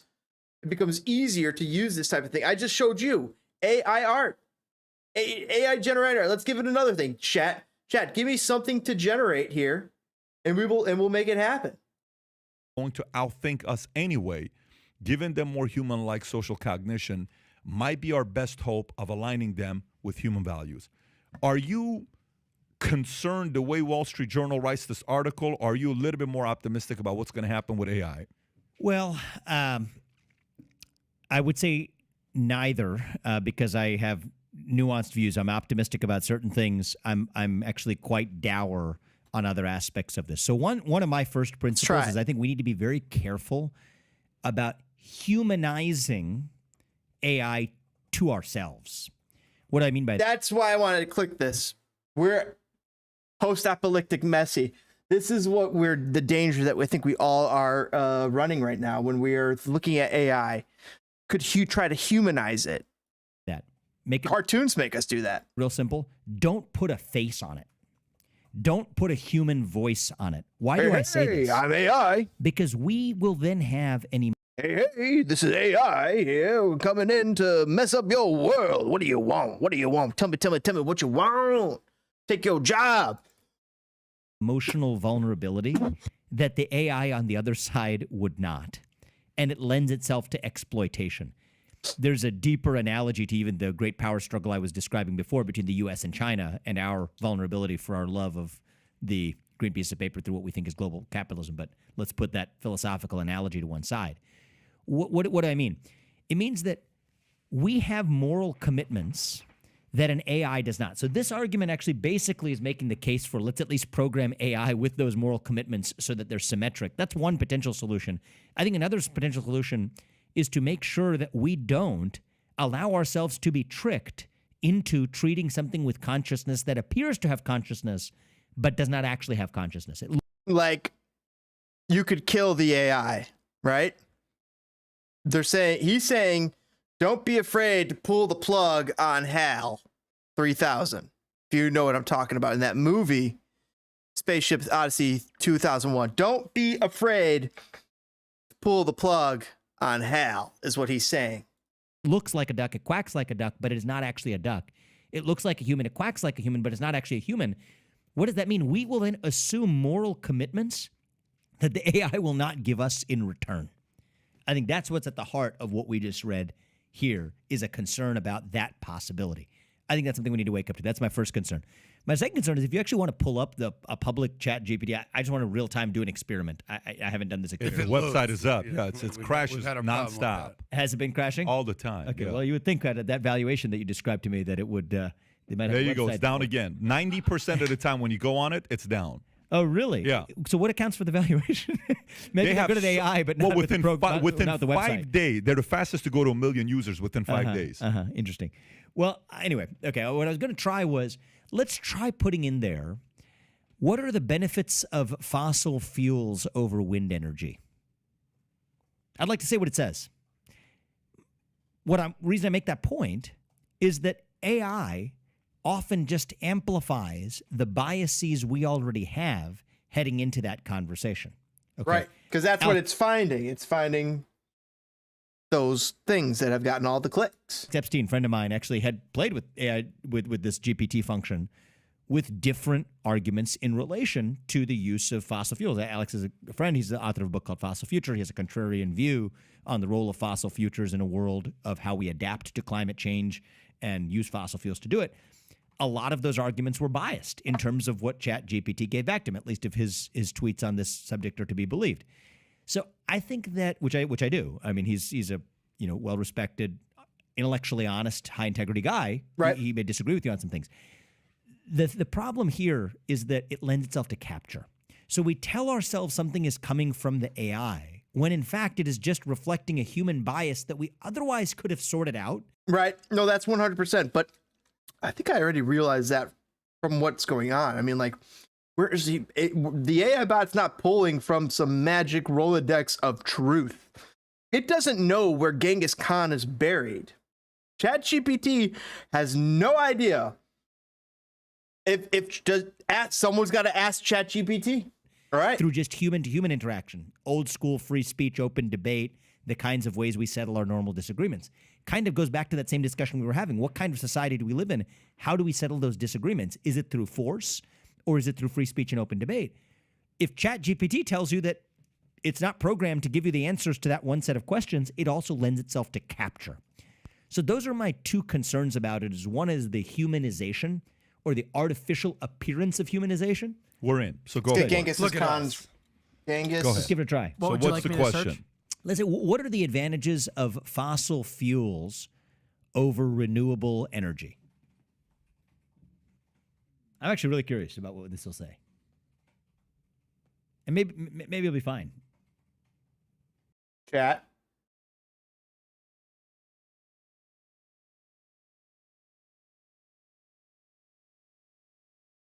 If that's true, that'd be crazy. Let's go. Let's go to some. We're going to go check out.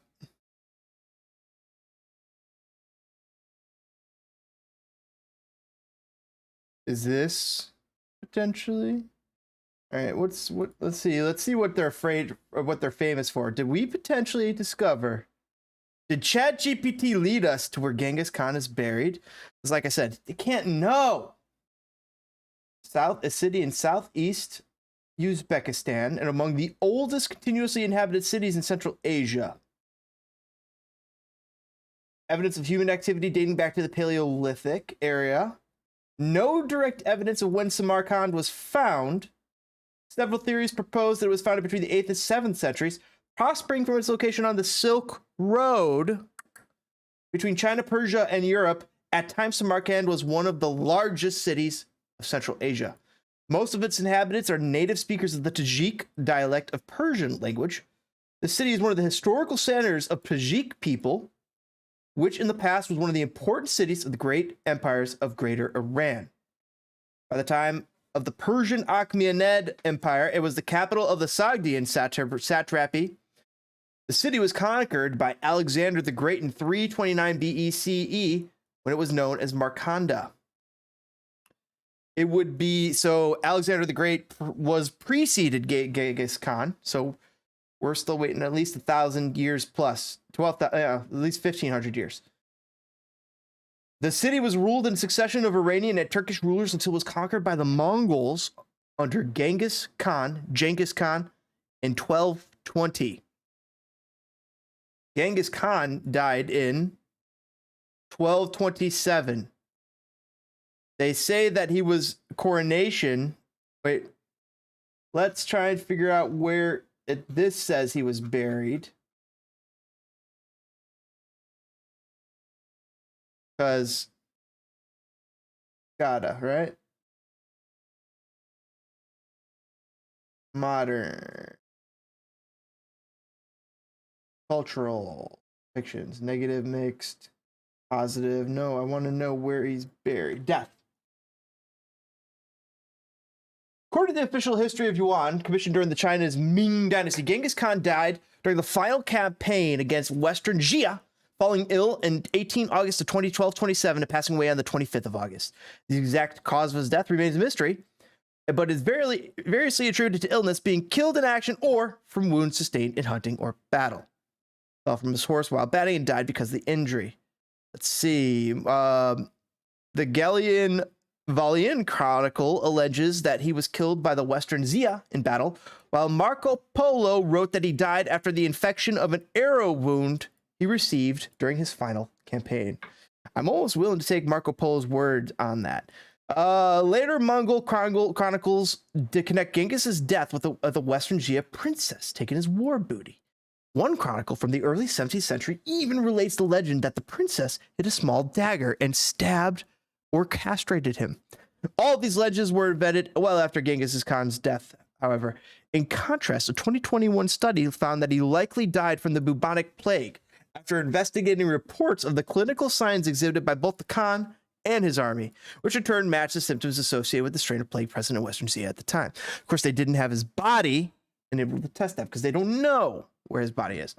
Years before his death, Genghis Khan asked to be buried without markings according to the customs of the tribe. After he died, his body was returned to Mongolia and presumably to his birthplace in Kenti Aimag, where many assume he's buried close to the Anan River and the Berkton Khaldun Mountain. According to the legend, the funeral escort killed anyone and anything across their path to conceal where he was buried. The Genghis Khan Memorial, constructed many years after his death, is his memorial, but not his burial site. All right, let's see where we got. So let's check out here. This is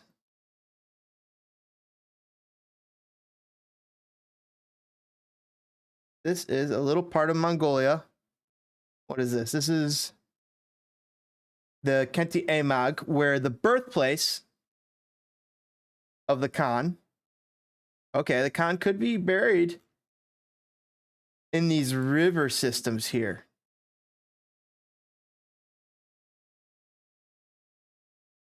Or even here.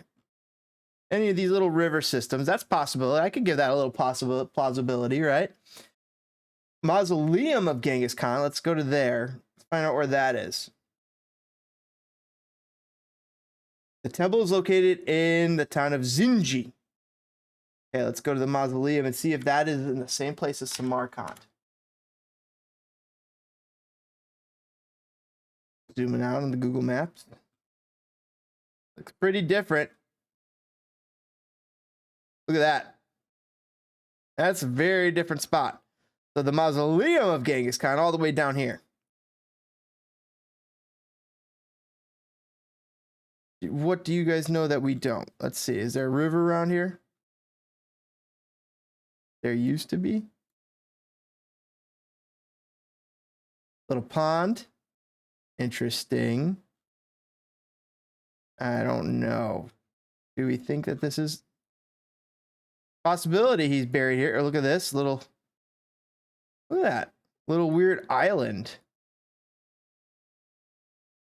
Interesting. I wonder if anybody's looked at these islands. So that is not in Mongolia, that's in China. Now let's go to Samarkand.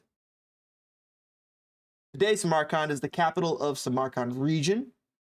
The city is noted as the center of Islamic. Let's see if there's more Genghis on here.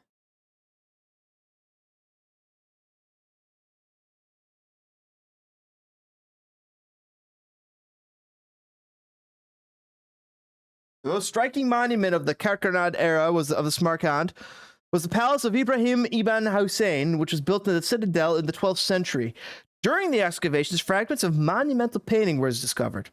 On the eastern wall, a Turkish warrior was depicted, dressed in a yellow kaftan and holding a bow. Horses, hunting dogs, birds, and period-like women were also depicted here. Later, the Mongols conquered Samarkand in 1220. Juvayni writes that Genghis killed all who took refuge in the citadel and the mosque, pillaged the city completely, and conscripted 30,000 young men, along with 30,000 craftsmen.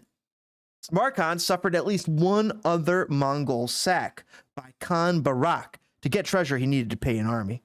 It remained part of the Kachatakan Chagatai Khanate, one of the 4 Mongol successor realms, until 1370. The travels of Marco Polo, where Polo records his journey along the Silk Roads in the 13th century, describes Samarkand as a very large and splendid city. The NSA had a community of weavers of Chinese origin, and Samarkand and Outer Mongolia both had artisans of Chinese origin, as well as Chengchun. After Genghis Khan conquered Central Asia, foreigners were chosen as governmental administrators. Chinese and Khitans, otherwise known as, were appointed as co-managers of gardens and fields in Samarkand, where Muslims were not actually permitted to manage on their own. Khanate was allowed the establishment of Christian bishoprics. A funny name, bishoprics. All right, so that's all they have on. That's all they have on. I want to see if there's any more Khan. Genghis. Let's see if there's any more Khan. Like a little hint. See the Burkhan at Khanate. What is that? Khanate. Interesting. Yes. I want to see. No, I want to go down. Let's see if there is anything built that might hint.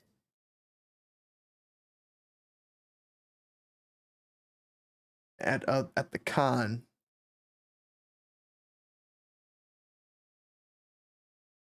Friend of Genghis Khan reported that Samarkand was the most beautiful city of all, as it was surrounded by numerous gardens. Every household had a garden. Mongol leaders like Ogadei Khan built textile shops in their cities. Okay, is there anything else about the Khan? Okay, let's go to Samarkand. To the top. And let's go. Take me to Samarkand. Whoa, boys and girls. Did we just find... Guys, here's a river. Here's a river, and here's a reservoir. Let's go back to this river, because we've always heard that a river was involved. Part of the river that got moved. Clearly, maybe it, or that was temporarily shifted. Well, let's keep going. Let's keep following this river. I'm liking this. Where the rivers meet the mountain. It meets it right here.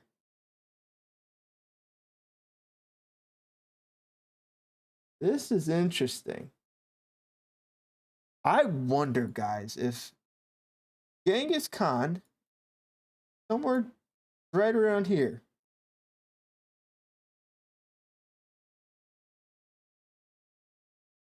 See if we notice anything interesting. Okay, that's it. We'll go back to it. But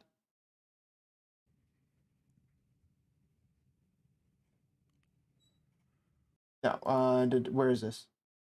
All right, we're closing down. We're ready to close down the AI chat, and we're gonna move on to cryptids and logical explanations potentially. Well, maybe Akam's razor. I don't know. Logical suspects for these cryptids. I think I figured something out here. Maybe I'm wrong, but I think I got a good idea I want to explore with you guys. AI taking over the streaming world. Artificial intelligence, known as AI, has evolved by leaps and bounds, even in the last year. From AI art to AI VTubers, it has begun to infiltrate the streaming world. But Yes, it recently, has. Twitch streamer Nim showcased some really cool deepfake technology that allows the user to digitally alter their face into anyone else's in the world in real time. Do you think that all those guys feel as affected as some of these streamers? Oh, it's Wingardium Leviosa, not Leviosa. Is AI taking... Weird. All right, chat. You talk about Genghis Khan, more about the Who. More than the Huns? Or should we talk about the Who? The band The Who?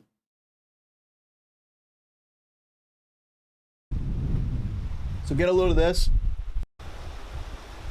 This guy's pulling a woolly mammoth's tusk out of the ground.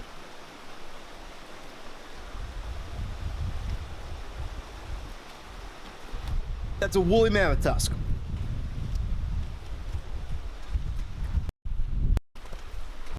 This is nuts. Oh my god. And my pants? So just kind of test the area. Look, it's just hanging out, coming out of here. Where you see gravel, you're fine. But a lot of this stuff too.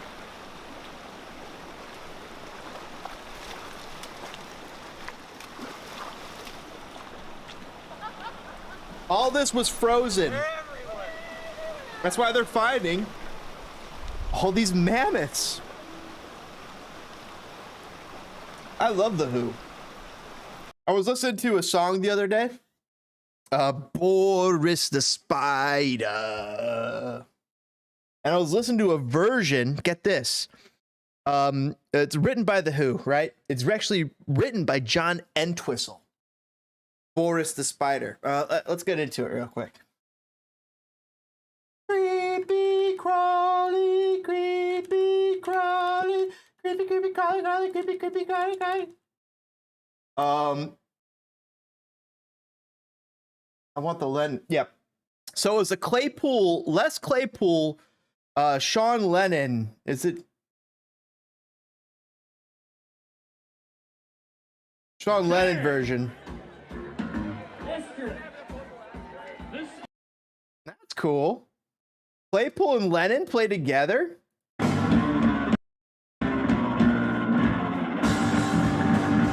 And that's Boris the Spider. Do do do do do do do do do do do do. Now the city. Let's give me the lyrics. Look, he's crawling up my wall, black and hairy, very small.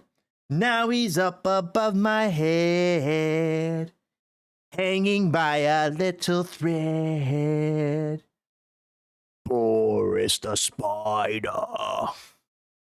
Is John Entwistle actually singing that Boris the Spider? What was it? Claypool and Lennon sang a little version of it that I liked. That I got to listen to it. Which Lennon is it? I want to Boris the Spider Lennon. The Claypool Lennon Delirium. Let's see that. Claypool Lennon Delirium is a band with Sean Lennon, son, and Les Claypool. I was right. It was Sean. It wasn't Julian. It had to be Sean, right? Well, good little tune written by the Who, and I listened to that song the other day. I thought it was a really good one. But anyway, so what gets me into this, guys? So this guy's pulling out mammoths. He's pulling out mammoths. He's pulling out he's pulling out huge bears that they didn't think existed in Canada, saber-toothed tigers. He's pulling out stuff out of this. You know what he's not pulling out? You kind of regroup. Bigfoot. You know what he's not found in this big old mound of bones that's given him like everything that's been around? No Bigfoot. Is that a problem for Bigfoot researchers? Let's get into it. I got a little something for you because I think I might have maybe Bigfoot is not what you think it is. Maybe Bigfoot's not what they think it is. Maybe it's not. We'll get into it. There was a stripping pile done by an adjacent miner that was dumping overburden on these flat tailings, and I had a tour guide, big guy. And he sent him over. Long story short, he said, "Hey, go over and see if you can get a mammoth tusk," because he heard that they were finding mammoth tusks all the time. This tour guide went over, found a mammoth tusk, brought it over, and said, "Holy shit!" So he bought some land in the area, and it started doing his own digging for mammoth tusks and stuff like that. Stuff stinks.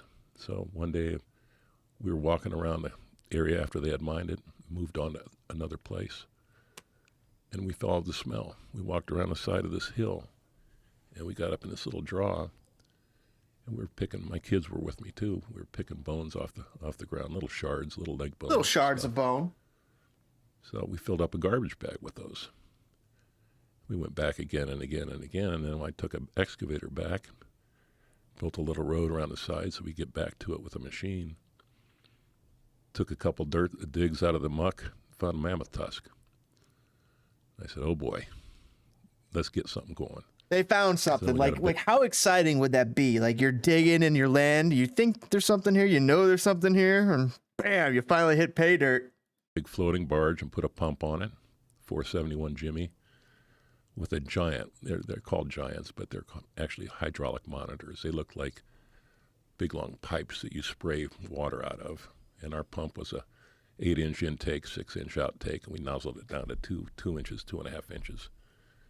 We could fire the water way out there and wash the overburden away. And the overburden there is about 60 feet high.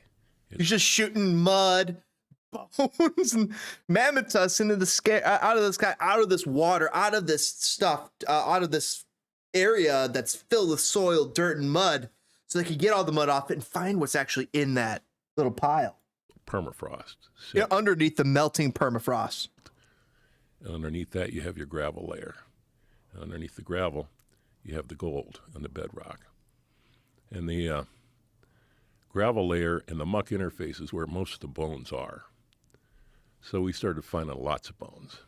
I mean, a lot of bones. What kind of bones? And in the first 3 years, we found thousands and thousands of tusks and bison heads and bones. And by the way, all those skulls you got out there in your building here. Yeah.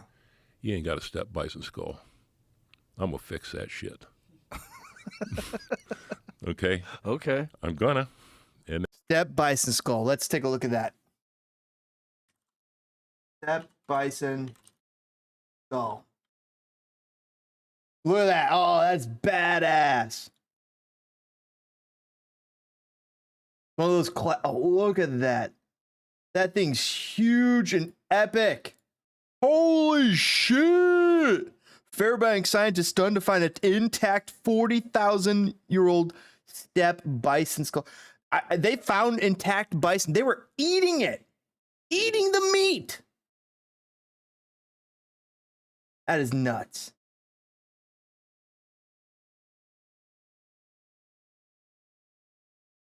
then I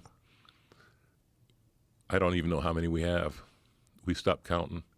And mammoth tusks, same thing. And when did steppe bisons go extinct? 12,000 years ago. Wow.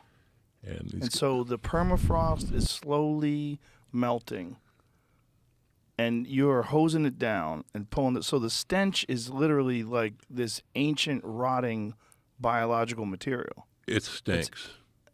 Wow. It's organic.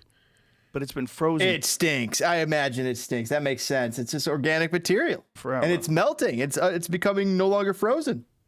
Thousands, 20,000 years, 30,000 years, 50,000. So this is you with the hose spraying it onto the side of this wall. So the way you do it is you just spray the side of these, like what would you call that hill?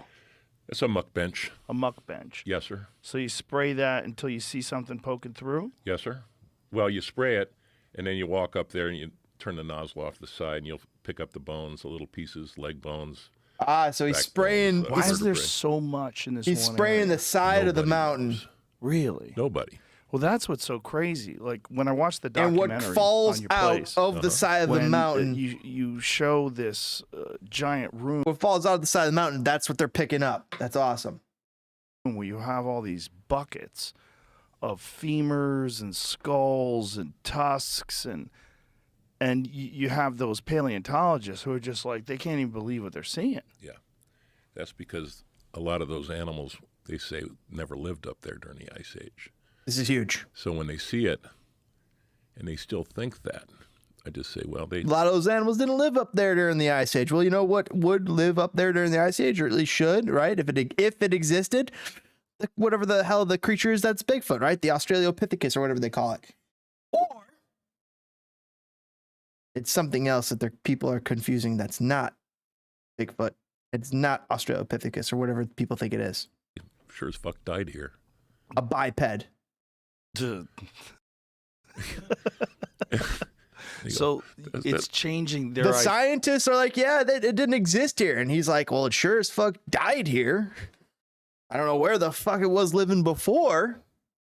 It was on my land in Alaska. Ideas of what existed in that area. Yes, sir. Wow. And what's the oldest bones you guys have found? We don't know. We've sampled maybe 4 or 5 of them. It costs $400 a sample, do a carbon-14 test on them. If I was to sample my entire collection today, it'd cost $100 million. Because we have close to 250,000 fossils now. It's too much. The whole place is crazy. I mean, it's so hard to believe that this one area has so many bones. They have no idea of, like, did these animals fall into a muck pit? Was it some sort of cataclysm? No idea. There's so many. A cataclysm happened.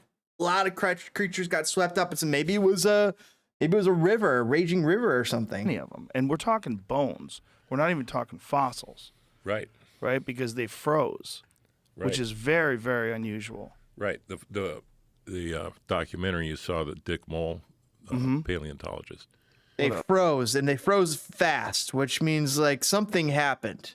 I think highly catastrophic happened. Unfortunate name, by the way. What's the name? Fortunate name. Documentary you saw, the Dick Mole. Dick Mole. Paleontologist. What an unfortunate name, by the way. Dick Mole. You know, I see what you're saying there. I know you do. Yeah, he's one of the good ones. You know, he came up and spent a few days with us with the film. Don't make me worry about. Nobody knows why any of that stuff is there. Is that the most unusual site that they've ever discovered in terms of just the sheer quantity of bones? Yes. Wow. And you just found it by accident. Yeah. It just makes you think, how many more of those are out there? Well, I know one more. A lot more. Really? It's the next creek down. Yep. So this area where you're extracting these bones from, how he knows that there's these areas with these frozen water that's melting. Big is the actual area where you're finding these? 5 acres. That's it. That's it. Wow. And I get blamed. Well, I have you're the. I got to be honest with you on a little thing here. When you first mentioned the Boneyard, Alaska, and talked about our site, I don't know how you found it, but you found it. And I used you as a crutch. I ain't gonna do it. I'll talk from as recent as 3,000 years ago to 22,000 years ago. Wow. And the reason this site is so interesting to them is because it's from one little area. So the context is there. Mm-hmm. And it spans what's called the extinction event. Graham and Randall. Graham Hancock, Randall Carlson, who showed you guys a little Randall Carlson on the podcast last week. Yeah, the Younger Dryas impact theory. Yeah. Or the week before. And so I'm kind of going along with them because But that would make sense why they're all there. well, you got to remember that the Pleistocene started, 2.5 million years ago Mm-hmm. and stopped about 11,800 years ago. Yeah. So that whole area was ice, except for an ice-free corridor between Siberia and Alaska in the lower 48 that went right through where we're at. So there was migration happening, coming through there. And He's talking about like the California coast. Animals live there for tens of thousands of years, the grazers. Well, wherever there's grazers, there's going to be carnivores. Yeah. You have the short-faced bear, you got the cave lions, we found all that Short-faced bear, cave lions. Short-faced bears are gnarly, huge. stuff. You found short-faced bears? Yes, sir. Really? Yep. You got a short-faced bear head? Yes. What does that look like? It's huge. How big is it? Probably about that long. Fuck. When they stood up on their hind legs, they were 12 feet. Yeah, we've to the shown photos of these replicas standing next to people. Yeah, no, they're It's huge. nuts. Yeah, and not only that, but you have a Just little standing mini factoid for you. It takes a mammal 21 seconds to take a leak. Did you know that? No. Check it out. Did you guys know that? 21 seconds to take a leak. Did you know that? No. Check it out.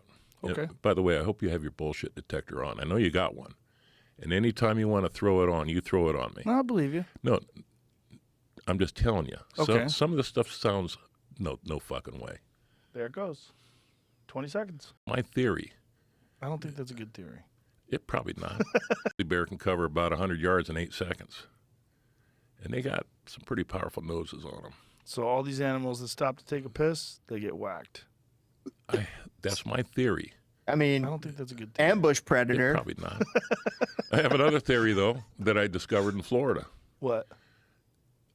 Pelicans fly in groups of prime numbers. They do? It seems like that to me. I pay attention to shit like that, Joe. Okay. Now, if you say, look, there's a group of 8 pelicans flying over there, I'll go, bullshit, there's one and then there's 7 behind it. There's 23 of them. Yeah, you're right. Prime number. Interesting. But I threw that out on my Instagram one time to challenge people. Go find a group of pelicans. So you're like having a little, it's fun. So take a look at this. So this was a little Bigfoot scene that was shot. This gets me back. Guess what he didn't find in that? Bigfoot bones. But, so, I don't know. I'm becoming more and more skeptical that anything like Bigfoot could exist. Now, there's more boneyard. But take a look at this. So, what would be the most likely thing for Bigfoot if it was real? That looks like a human. That looks like a human running. Feral human. Human. Boom. All right. So boom. That's that. Let's find out about this one. That's a human with a hoodie. That's a mom. That's a human. That's not real. That is a human in a ghillie suit. Let's see what this is. Oh, this one we just watched. A little more stabilized. This one is interesting because it kind of makes me feel like my theory is interesting. I will tell you my theory, guys. Let's here it is. What's up, buddy? Hey, bro. Still alive. You are still alive. Thing. The red wolf. Yes. Yeah. But they didn't think it was a red wolf. They thought it was like some mystical howler. beast. An Ozark howler. Oh my goodness. Full title to this book. That's true. It's ridiculous, but it's true. And it's catchy. That's the whole. Wait, what did you say? What's up, buddy? Hey, bro. Still alive. You are still alive. This is a truthful title to this book. That's true. It's ridiculous, but it's true. And it's catchy. That's the whole point. Dude, I watched your show the other day, the television show. What is the television show? Mysterious Creatures? Yes. The new one? Yeah. And you were looking for What if that's a giant sloth that's just hanging there? on that tree. Wolf thing. The red wolf. Yes, Yeah. but they didn't think it was a red wolf. They thought it was like some mystical howler, beast. an I was Ozark like, howler. Oh my goodness. Which, you know, I mean, wolves do howl. Yeah. No, that was an interesting story. If you look at the timeline. What if this is a real creature, but this real creature is not an ape? It's a sloth type creature.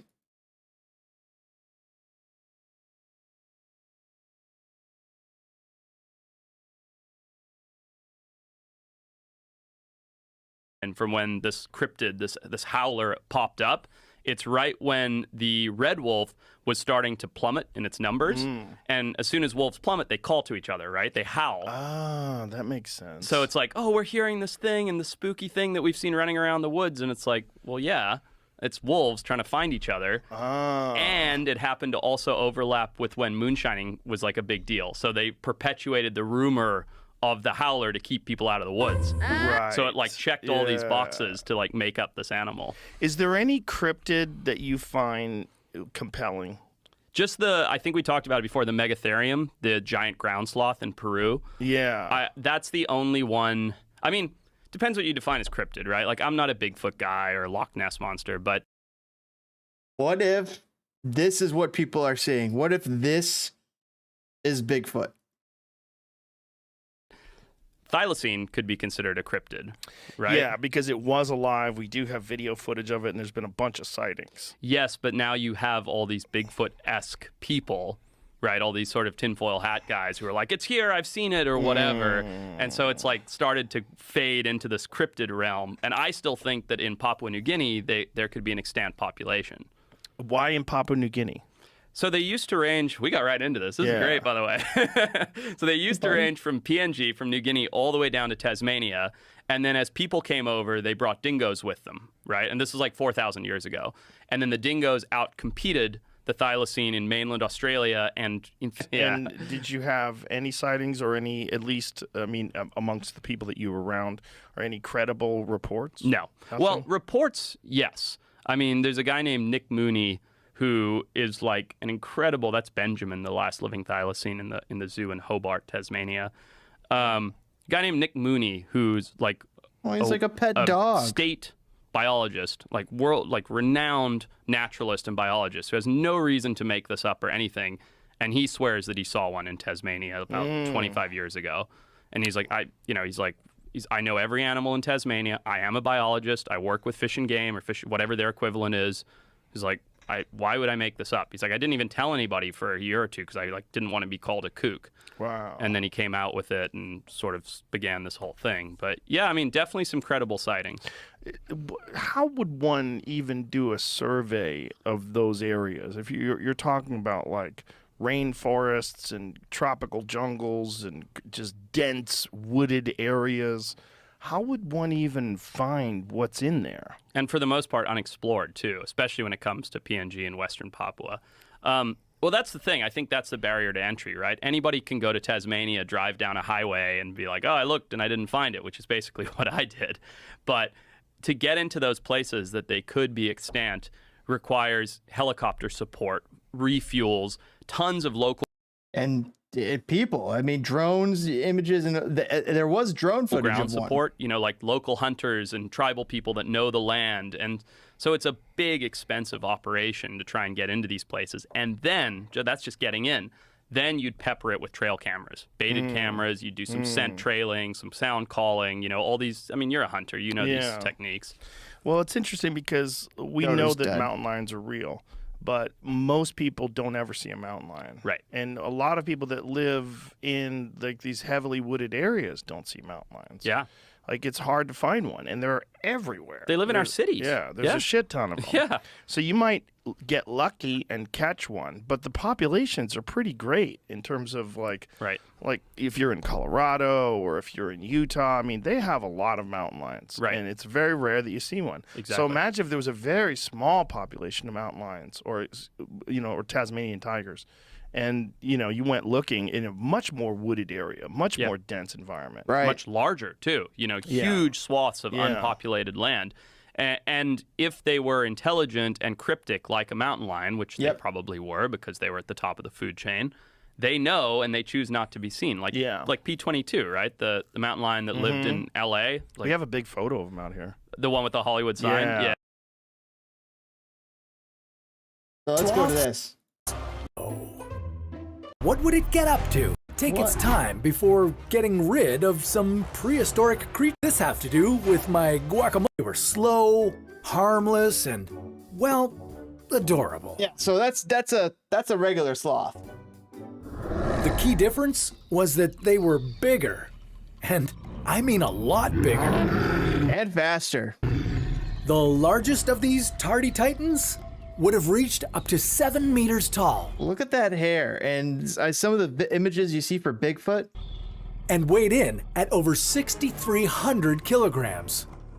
Giant sloths evolved in South America about 35 million years ago.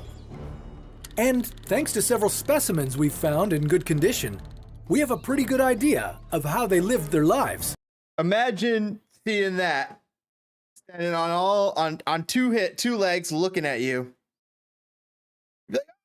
Bigfoot! Giant ground sloth. And it looks like a bear. That is until 11,000 years ago when they went or maybe it's a bear. extinct during the Ice Age. But what if that wasn't the story? What if they stuck around? Well, if they were still alive, they would live in forests or bushy areas found in North and South America. These forests would be their vegan buffet.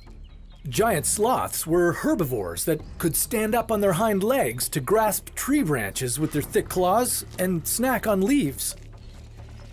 Some of them even had tongues similar to giraffes and could use them to reach the extra tasty leaves. Delicious.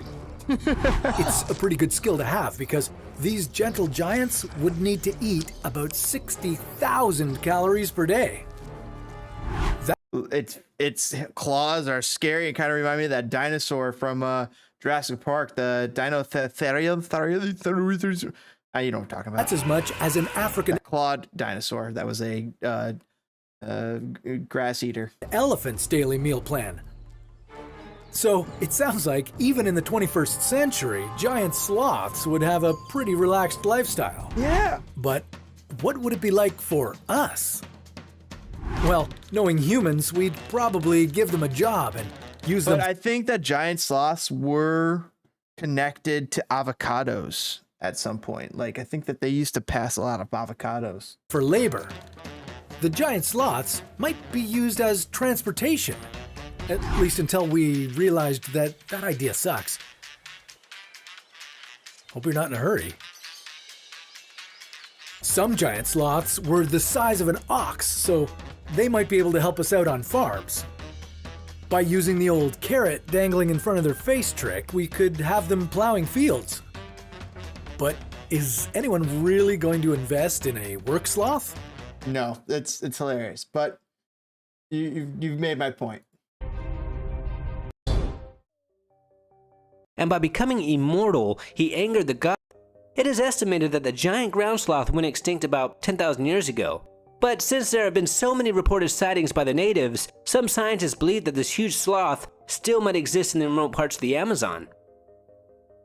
In 1994, a group of scientists, technicians, and Indian guides went on an expedition into the Amazon in hopes of proving that the giant ground sloth still might exist. That'd be nuts. And before this expedition, Dr. David Oren interviewed over 100 natives who claimed that they had seen the Mapinguari. And most of these eyewitnesses basically described a huge sloth-like creature, although some described more of a Bigfoot-like creature. Now sadly, this expedition didn't find any evidence of the Mapinguari or any huge sloth Bigfoot-like creature, but I do believe that it's possible that a large unknown creature could still exist in the remote regions of the Amazon. Now what I want to talk about today is, could the giant ground sloth still exist in North America? And is it confused for Bigfoot? Could they be responsible for some of these Bigfoot sightings? That's a giant capybara. That's a giant capybara's head. That's a capybara head on top. I was reading an article on Mysterious Universe that I found to be very interesting. It linked a giant ground sloth to to one of the most famous Bigfoot sightings in America. In 1972, a 15-year-old Doris Harrison was standing in the kitchen when she heard her younger brother screaming. And when she looked out of her kitchen window to see what the heck was going on, she saw a huge hairy bipedal creature that appeared to have a dead dog under its arm. She stated that it wasn't a man. Holy shit, a ground sloth could carry things under its arm like that. And it wasn't a bear. This creature was also seen by many other eyewitnesses, making this a credible case, and to this day their stories have never changed. Now this creature has come to be known as Momo the Missouri Monster, and what's unique about Momo is that according to the footprints they found, it only had 3 toes, making some believe that it wasn't a Bigfoot at all, but a giant ground sloth. And also all the eyewitness descriptions of this creature was a little bit different than your typical North American Bigfoot sighting. There's also another case that happened in 1936 when a fisherman, Ralph Duff, told the authorities that a large hairy animal had torn his dog to shreds. And his wife saw the animal that did this, and when she screamed, the creature ran off. She stated that it was a towering monster to shreds. And his wife... Guys, I think Bigfoot might be a giant sloth. Saw the animal that did this, and when she screamed, the undiscovered creature ran off. She stated that it was a towering monster larger than any bear, and they believed at the time that it was some sort of ape. It seems more likely than the alternative, if Bigfoot is likely at all. And the residents that live within this area started to hear... So I was listening to some guy talking about cryptids earlier today, and he claimed to have been injured in a Bigfoot related event. Like he lost 2 fingers because of Bigfoot. I was like,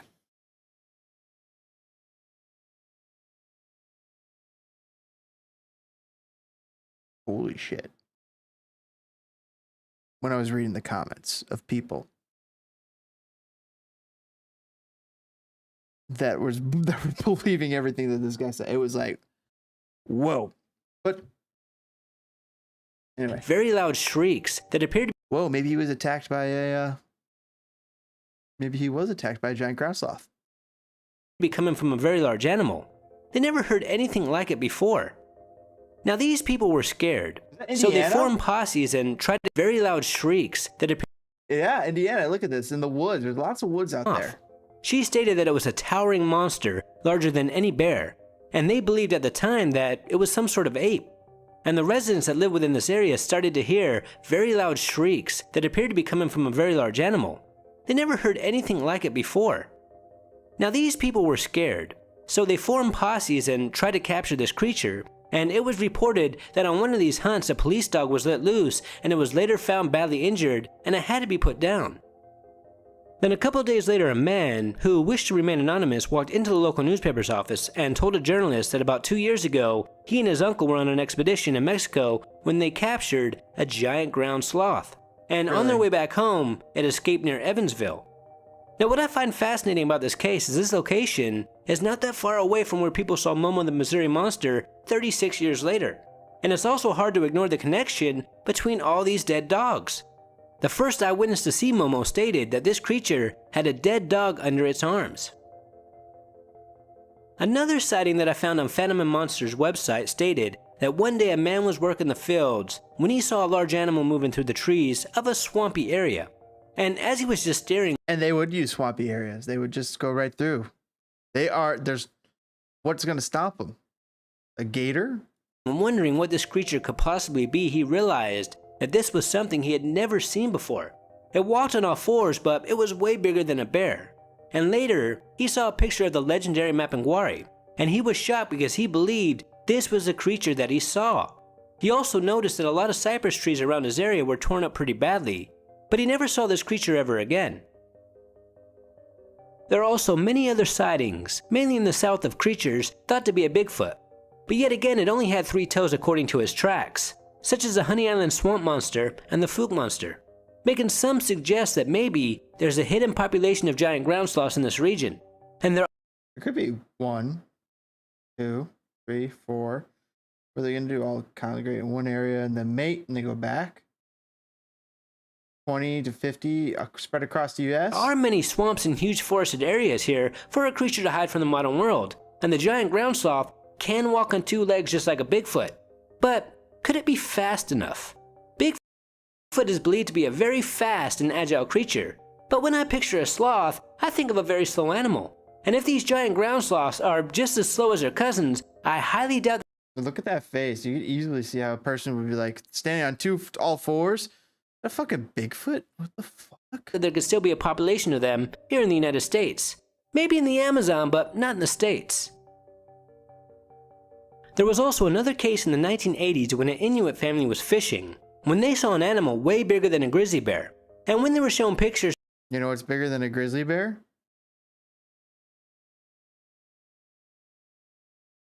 A polar bear. But they ought to know what a polar bear is, right? To see what animal they saw, they pointed to a giant ground sloth.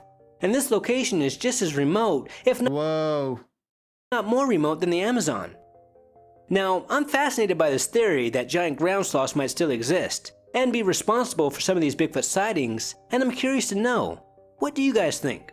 I think that is a possibility. I think it's a big possibility that Bigfoot are mistaken for giant ground sloth. Wait, a monster in Indiana? What the heck is that? What's that about? But they did have webbed hands and feet. In 1891 in Indiana, a state with no coastline, there were several sightings of a That already debunks my idea. There's no way there's mermaids. strange-looking, mermaid-like creature along the Ohio River. Eyewitnesses stated that they saw two creatures in the water feeding on fish and mussels. They kind of looked human, but they did have webbed hands and feet, sharp What would that be? Sharp claws, fins, pointed ears, and sharp teeth.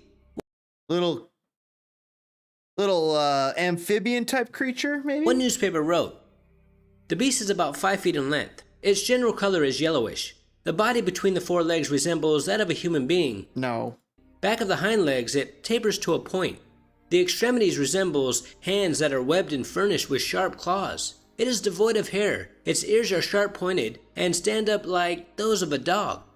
One of the eyewitnesses, a captain from the Civil War, claimed that one was a male and one was a female. One warm summer day, Miss Johnson was in the water cooling off when a claw-like hand pulled her beneath the water, and a friend of hers who was lying on a raft at the time heard her scream out for help, and she saw that something was in fact trying to pull her under the water. At one point, Miss Johnson was able to kick herself free, but she was grabbed again. And was it Bigfoot? Maybe it was the Megatherium.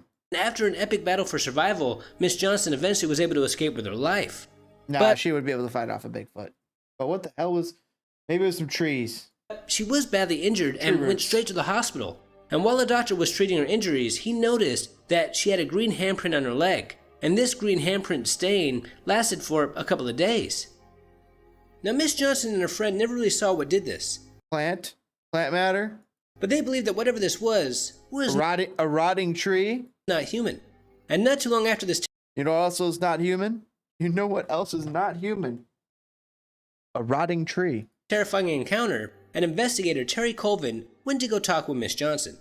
And Miss Johnson told him something that he would never forget. She said that right after the incident, she was visited by an individual who claimed to be a colonel from the Air Force. And they talked for a while. Then after she told him all the details, he told her never to talk about this encounter ever again. She sounds like a crazy lady. 1974, a group of young girls reported seeing a very large green hairy monster at about 3 p.m. at the Mill Race Park in Indiana. Who had a frightening experience. And this creature was just staring at them as it stood between two trees. And the girls, scared out of their minds, ran away as fast as they could, and they told the authorities. And of course the police at this time thought that they were crazy, or maybe somebody was playing a prank on them. But later that very evening, at around 11 p.m., two other women decided to stop here to eat their fast food that they had just bought, and to chat a little. And while they were eating, they saw something very large come out from the woods. One of them stated that this thing must have been at least 7 feet tall. It was way taller than a man. Then this creature walked over to the car and started banging on their windshield, and these two women were scared to death. The driver could not even drive away because her leg was shaken so badly. All they could do was watch in complete terror. One of the girls stated that this monster looked green and that there was a lot of slime on its face. They also... You know what also looks green with slime on its face? a giant ground sloth that just crawled out of the swamp. Saw fangs as it was trying to bite through the windshield. They thought that is lit up by the white light of the car. They were gonna die. But thankfully the driver finally stopped shaking enough and they were able to drive away. And they went straight to the police station. And the police, they didn't believe them either. But there was no denying the damage that was done to their car. Now somehow the press found out about these two sightings and they wrote an article about these two separate encounters that happened on the very same day. And after this article was released, more reports started to come in. On November 9th, two city workers believed that they saw the monster. At the time it was about 200 feet away and one of them decided to pursue it. And as he was getting closer, the creature took off. It ran away as fast as a deer. Then it disappeared back into the woods. Now after this third sighting, hunters from near and far came to Mill Creek in hopes of capturing or killing the monster. And one thing I have noticed is every time I cover a mass sighting of a large, unknown animal, a little bit of mass hysteria sets in, and people come from all over in hopes of seeing it or killing it. Now eventually the sightings of the Mill Creek monster died down. But still to this day people wonder, what the heck was 1898 by a farmer? The Beast of Busco is probably a giant turtle. One day a man, Oscar Folk, claimed that he saw a huge snapping turtle in a lake close to his farm. Then in 1948, 50 years later, two fishermen also claimed to have seen a huge turtle. These fishermen believed that it must have weighed at least 500 pounds. That's a fucking Then huge a couple of turtle. days later, there was another sighting by a Gail Harris. This just seems possible, right? Man who owned the lake. And he big giant turtle gets really big, maybe has a mutation. He stated that he was going to capture it. And over time, there were more sightings. Also, in addition to having the mutation, maybe it had some great resources. Some even claim that its shell was as big as a roof of a car. At one point, they even drained the lake. But nobody was ever able to get proof or capture this huge turtle. Now a normal snapping turtle only weighs about 23 pounds, so this couldn't have been what they saw, unless of course it was some sort of freak of nature. But after 1948, no one ever saw this turtle again. It just vanished. Well, it probably died. One of the strangest monster sightings, one of a kind, happened in 1891 in Crawfordsville. One day, two ice delivery men saw something flying in the skies that scared them to death. They described it as some sort of flying monster, an atmospherical beast that was not from Earth, or at least they'd never seen anything like it before. Drugs. Then not too long after the sighting, a minister and his wife were outside walking when they heard some sort of wheezing noise above them. And when they looked up, they saw a horrible sight, some sort of flying monster with no tail or head, and it was huge, at least 15 to 20 feet long. And they believed that whatever this was in a great deal of pain. Other eyewitnesses described this creature as some sort of flying eel.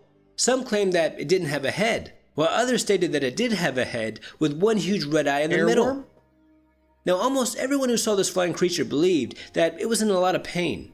And what is interesting about this case is that there were a lot of sightings, but eventually they just stopped. And still to this day people wonder, what could this creature possibly have been? Air eel? There's also a lot of sightings of huge snakes. Airworm? One case happened in 1899 just west of Oxford, Indiana. At least a dozen eyewitnesses claim that they saw a huge snake-like creature in a cemetery. But this wasn't a normal snake, as it had fiery red eyes with horns on top of its head. Then we have sightings of a lake monster. In 1827, workers building a corn mill claimed to have looks like a dinosaur. Let's see what you got. Seen a 30-foot long monster swimming in the water. 30-foot long? Tree. Then about 11 years later, there was another sighting. But these eyewitnesses believed that it was not 30 feet long, but 60 feet long. They also stated that it looked like a huge snake, but it had the head of a horse and was covered with large yellow spots. Tree with some growth on it. Now the Native Americans who live in this region also believe that this lake is home to a monster, but they call it a water demon. And in the past, they wouldn't even fish here, as this lake... Water demon? Uh-oh. Take back my tree assessment. Maybe it is a secret giant salamander or a secret giant type of amphibian type of creature. Lake and water demon. Or maybe even a secret type of giant worm, water trekking worm. Sacred to them. Until next time, this is Paranormal Junkie. That was fun.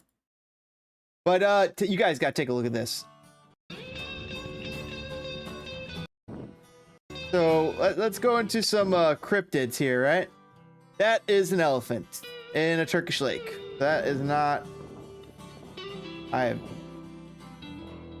That's the elephant still. Okay, so guys, let's just disprove this. This right off the bat, this is elephant. That I do not know, but that's an elephant. All right, let's see what we got here.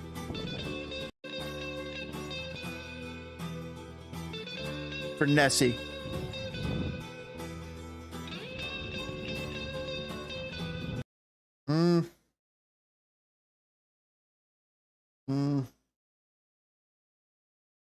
Yeah, I don't know about tree. What do you guys think on this one? Maybe a giant worm, maybe a giant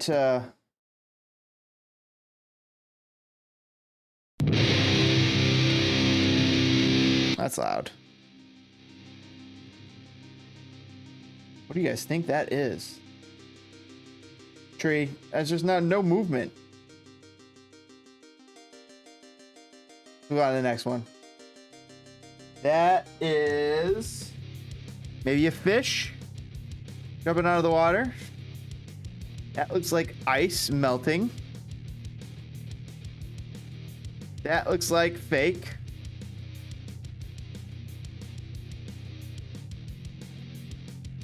That looks fake.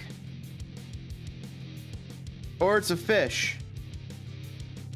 Or it's a giant, you know, like steelhead, salmon.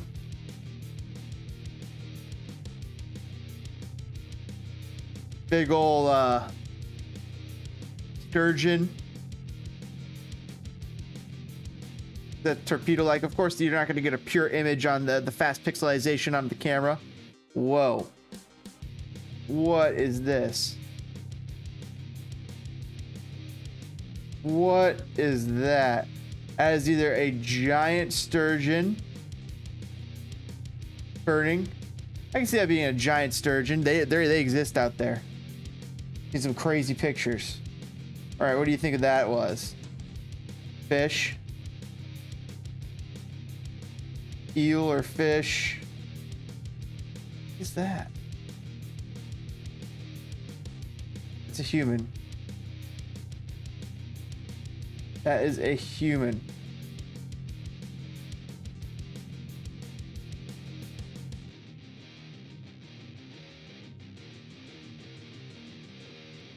That is a dog.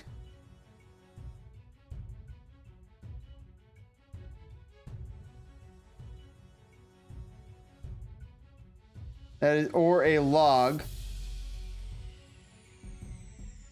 As a dog looking log.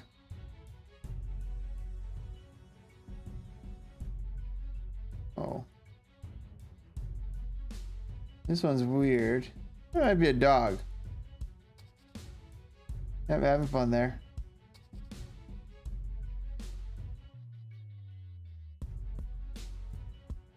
Monster in Lake Champlain. Okay, this one's a good one. This one's freaky, but I think it's a giant turtle. Woo!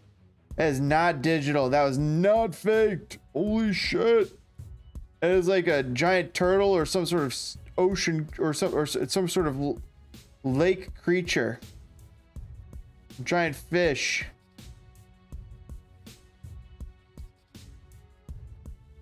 I didn't see anything there. Is it the fisherman? Yep, you see that? You see that wiggle? And that is maybe something related to it. I don't know. But it's like a moss attached giant turtle that can float and do what it pleases.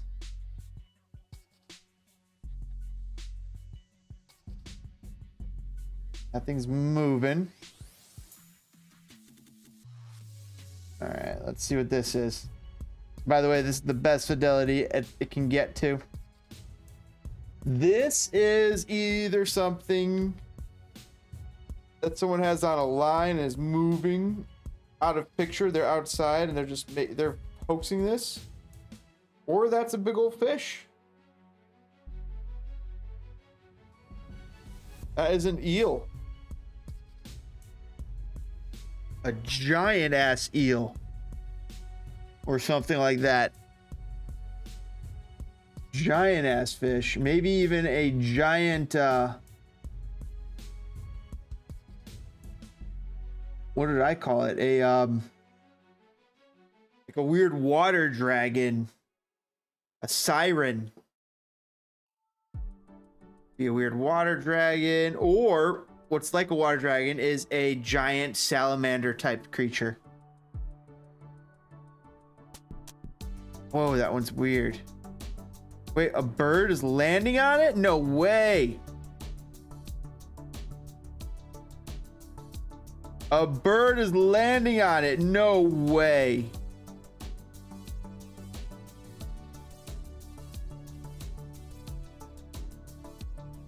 Is it a tree?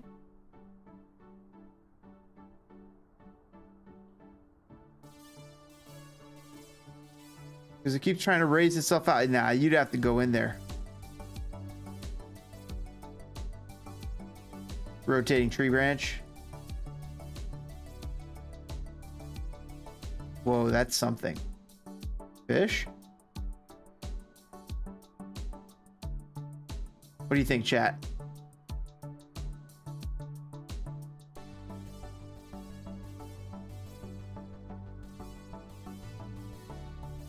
Look at this. What the fuck is that? It's huge.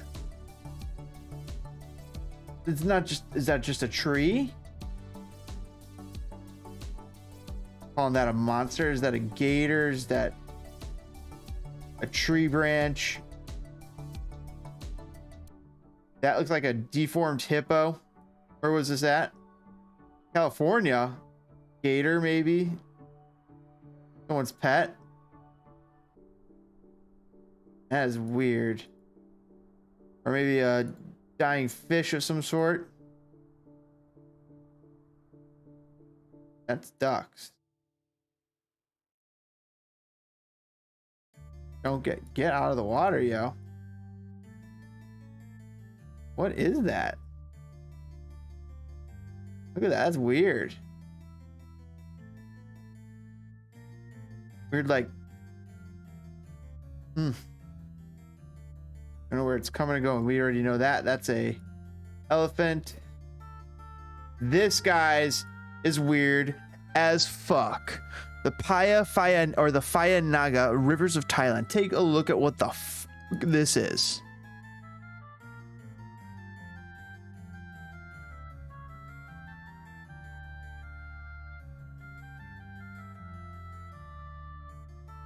What was that? What is that? Is that a fish? Is that a creature that's alive up top? Or is that thing dead up top and there's something below it that's alive? It's got that it's stuck to?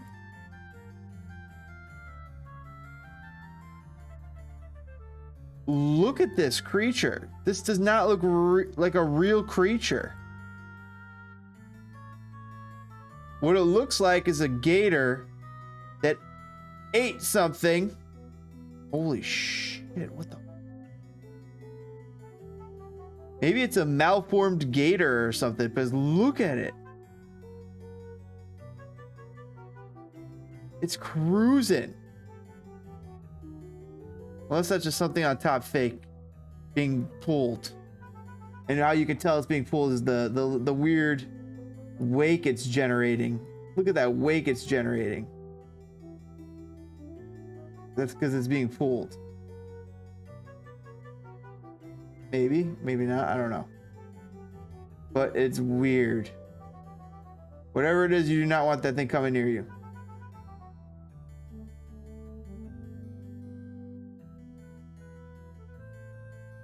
Yeah, this can't be real. Because what the fuck is that thing that's coming at you?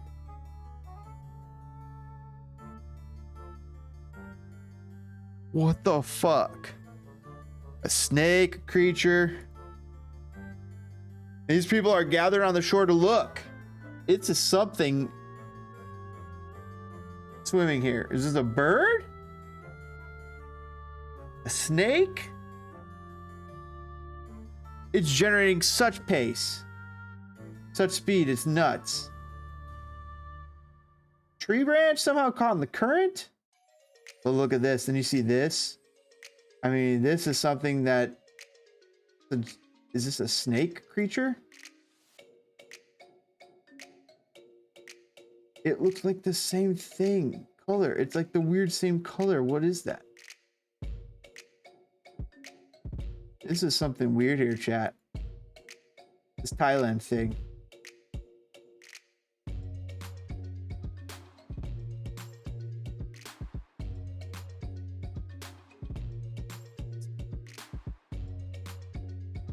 Maybe a big ol' oarfish.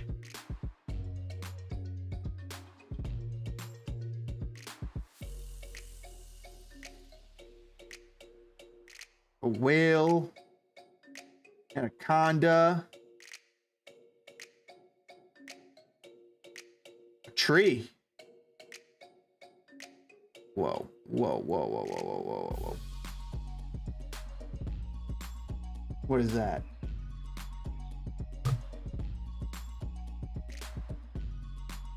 Storage at Lake Storage and Suite. Dude, that looks like a, right there. That looks like a giant anole. Or like a giant lizard. Big long tail. Lizard-like body. Elevated head.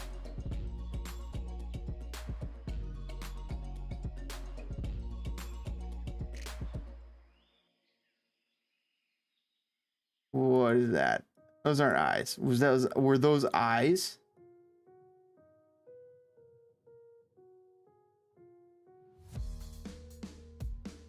This looks like a coat.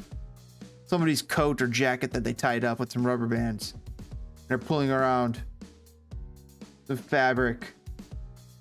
They're pulling around with some rope or some string.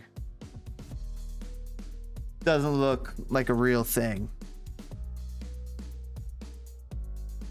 That, holy shit. That is a freaking lizard. That is a lizard.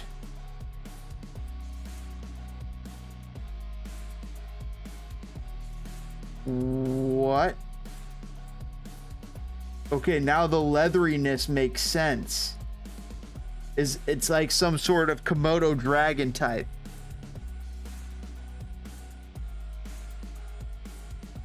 Look, it's like some sort of Komodo dragon.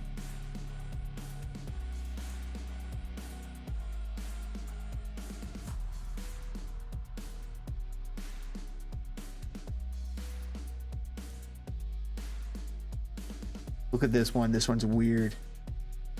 Weird tube monster.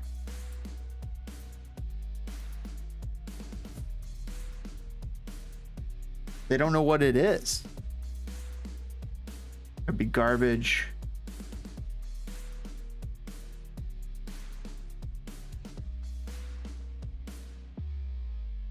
Or it could be a worm. Like a legit worm. An underwater worm. Imagine that. Oh yeah, let's see this one.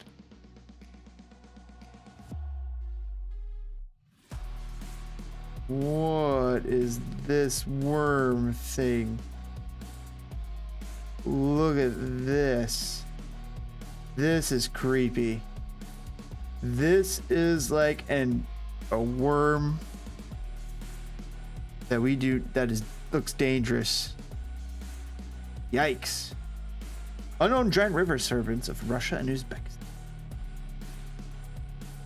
That's what we got. Okay, this one's weird.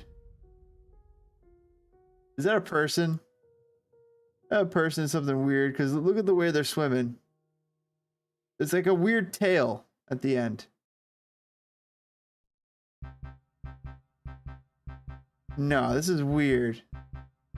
The fuck is this?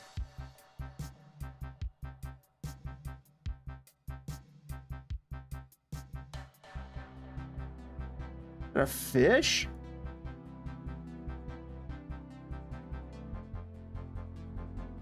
It doesn't swim like a fish. It's like...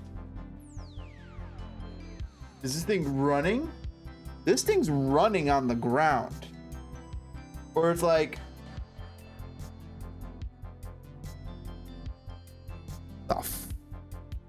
So humans inside something.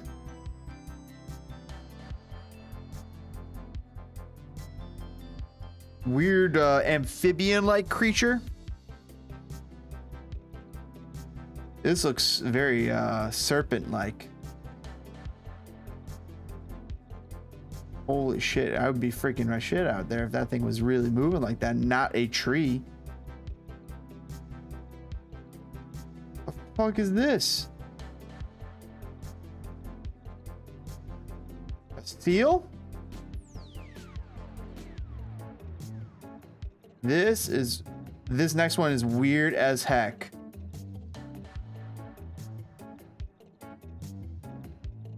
I think it is like a malformed fish or something that got cut or weirdly cut. Or maybe it's a weird tree branch. Holy shit, this thing gives me a little anxiety though.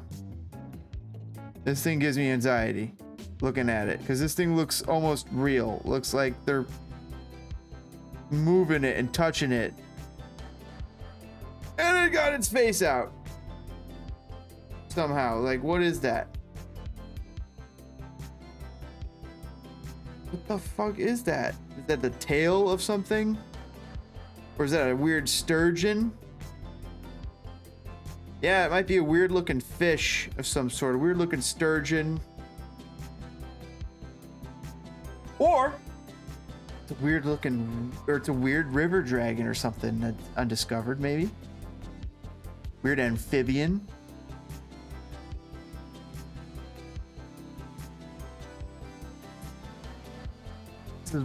Look at that.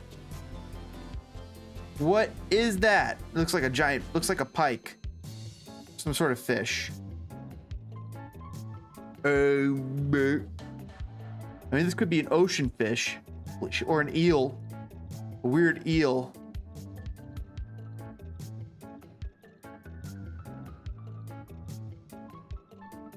It's turning. It's turning. But it doesn't like lunge or jump. What the fuck is going on here? See, look at that. That's weird. Like a blind fish or something, but like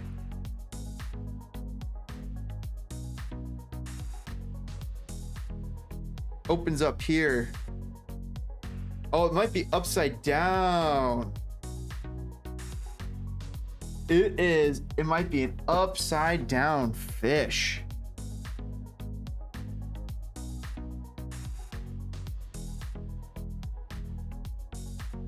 Yeah, I don't know about that one. Tree. Got the scouts on him. Oh, what's this? It's moving in the water. It's moving in the water. We don't know what it is. And it's just not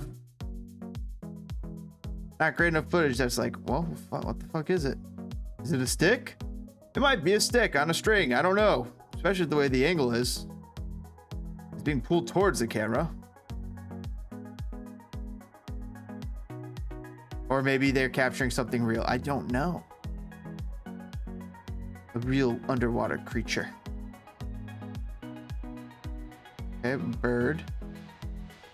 Saw something long swimming underneath the surface. Could be a weird current. Could be a tree. I mean, when you look at some of these logging set, what the fuck? Why is it like?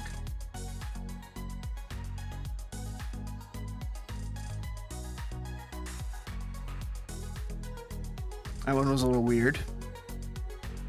Might have been a giant fish though, a giant sturgeon.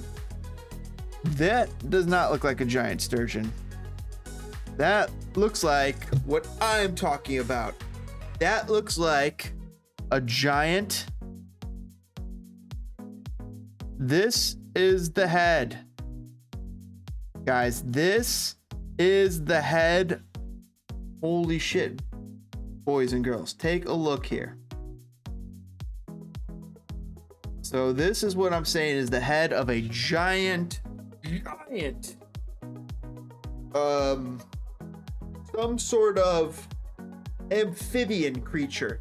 This is an amphibian type creature. Kind of like a giant salamander, I'm guessing. Look at its head. And imagine it going wop wop, wop wop, like a quagmire from Pokemon. And it goes around the back, it's long, and that's its tail. Goes to its tail in the, up the tail. So head. In fact, eyeball. Eyeball right there. Eyeball. Head. That opens out like this. Neck. Arm. Body. Tail. Back here. Back limb. Stomach area. Could this be the Loch Ness Monster? Could this be what it is? Could it be a giant salamander? Could this be some of the water creatures that are unknown yet? And yet we just don't have their bones because we just don't have access to them, and they go away really quickly and they maybe don't preserve so well. I don't know. Or maybe they're anomalous, outliers, so to speak, genetic freaks, mutations. That doesn't look real. That looks like it's from a movie.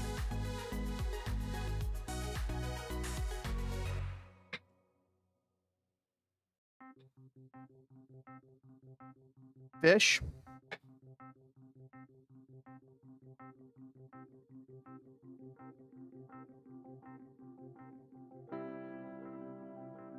Giant worm.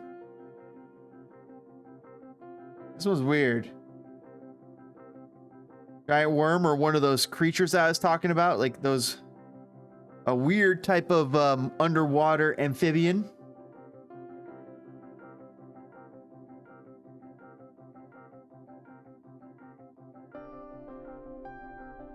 That is a fish. Dying oarfish or something.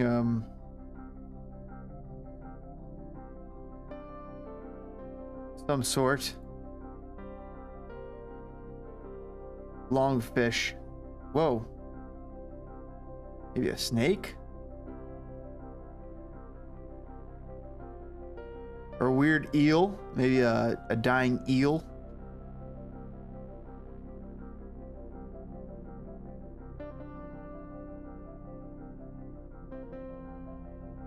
And it is not doing too well. But I think that's it. That was wild, eh? Wild walk down Cryptid Road. This stuff's wild to think about. In Japan, there's a cryptid known as the kappa. The kappa basically means water child. This creature is about 5 feet tall, has scaly green skin with a shell like a turtle on its back. It also has a beak like a bird, and its head is shaped like a plate. Sounds like a turtle. This creature is believed to be a magical entity, a water... Maybe a long soft-shelled turtle, a long-necked turtle. And also, maybe it's also partially based on what I'm talking about, some sort of secret quagmire type of creature that's like a salamander of some sort, like an underwater newt or salamander. Water imp. And the reason its head is shaped like a plate or flat is because it's supposed to have a cup of magical water on its head. And if this water completely spills, this entity will die, which is odd. I've covered a lot of cryptids and magical entities on this channel, and I've never heard anything like that before. But just like the Fae of Europe, these beings are also known to be tricksters, or in some cases, they're just pure evil. It is said that if they catch you while There's a kappa right there. That's the kappa. It's an underwater salamander or something like that. Or an axolotl. That's a salamander. Whoa, leave. That's a photoshopped picture of a giant salamander, but imagine one of these things in the water. That kind of looks like what I was looking at, what we're looking at in that one picture.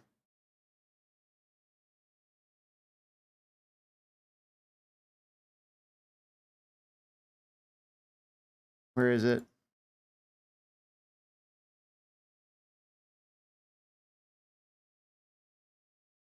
Where is it?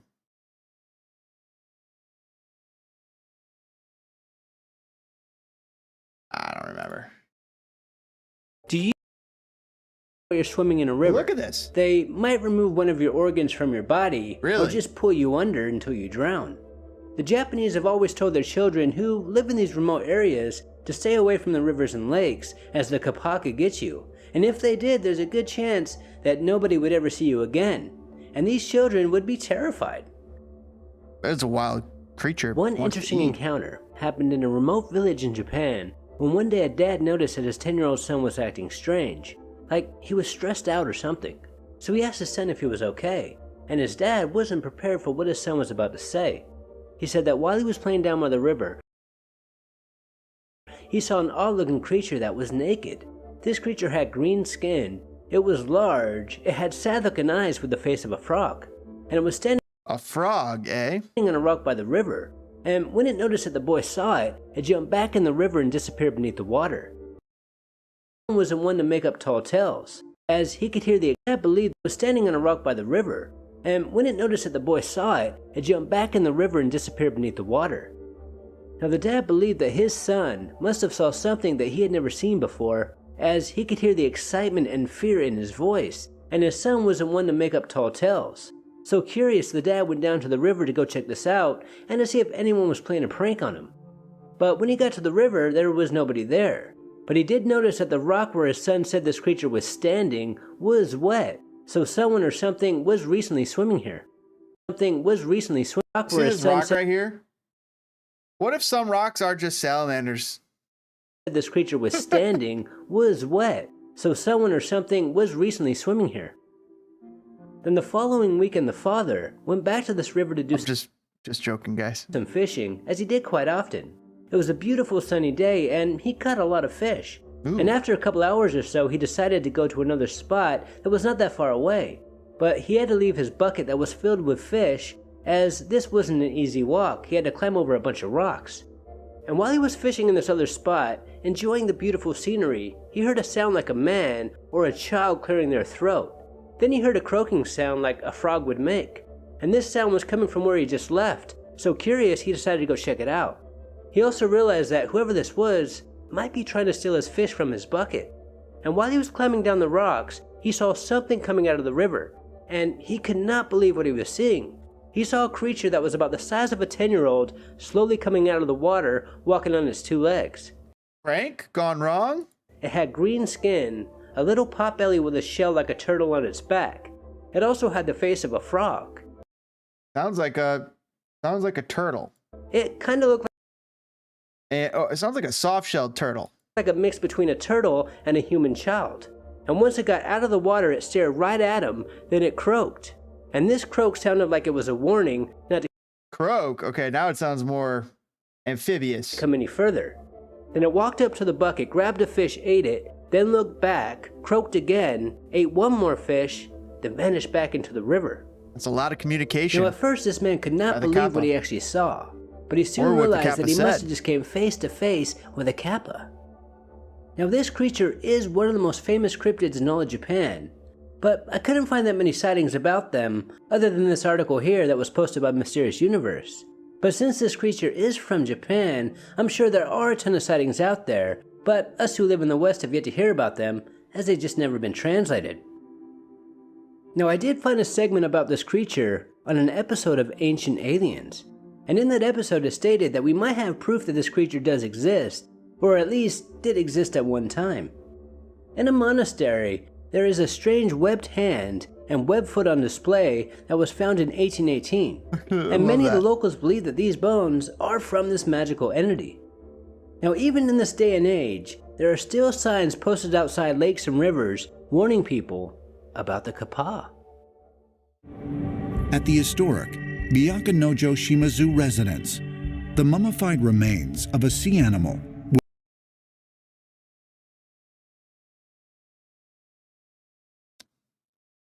Do you think it's a seal or a sea lion? With webbed hands and feet are put on public display. Discovered in 1818, the bones are the first of their kind to be exhibited and are purported to be from the legendary Kappa. What do you guys think it is? Let me know in the chat. Let me know in the comments. Since Halloween is getting closer, my favorite time of the year. Now since The bones residence. The mummified that looks like a seal, but this looks like a human hand. Remains of a sea animal with webbed hands and feet are put on Nojo Wait, maybe that's Shimazu feet? residence. The mummified remains of Webbed hands, feet. It's a sea animal with webbed hands and feet, their kind to be exhibited, and are my favorite time of the year, I would like to ask my viewers, what time I will cover them all. When this went viral a couple years ago, I couldn't stop watching it as I was trying to see what was scaring these young girls so much. In the beginning of the video, one of the girls was laughing at the other as she was scared and crying at something, but whatever it was, the mom couldn't see it. I think she it was looking at shadows. something in front of her, and when she left the table crying, the other girl turned think they're around. little girls, and after they're looking young for a couple girls, they seconds, she too misunderstood saw something that shadows. scared the crap out of The her. dark You could see is the fear in her still scary. face. These girls saw something terrifying, but the mother couldn't it's see dark, anything. scary, and they paranormal look somewhere investigators and they have see long something believed that dark, kids of a so certain dark, and age they're like, "Oh, it's can scary see there." things that are actually there, but we adults, we just can't see them. When I'm done, can we get our fries? Yeah. I just. What? What? Scared me. What? I'm scared. It's okay. I just turned off the lights, that's all. Yeah.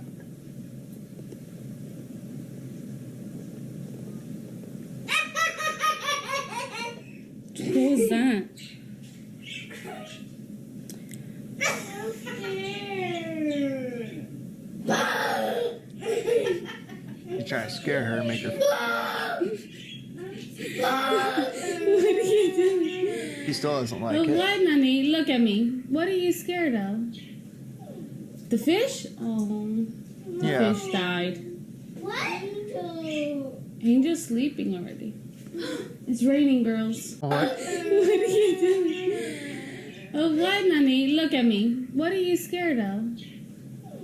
The fish? Oh, the fish died. The fish died. So is the spirit of the fish over there and affecting this? What? Angel's sleeping already. It's raining, girls. You just scared her that the fish could be dead. She's already scared. Nanny, are you almost done eating? She's just being a little kid.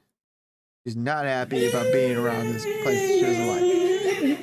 Look at me. Look at me. Look at me. Turn around. Turn around. Turn around. But you gotta listen to me. Turn around. Look at me. What's the matter? It's a freaky skin. What if it did something that scared her? But this girl's articulate.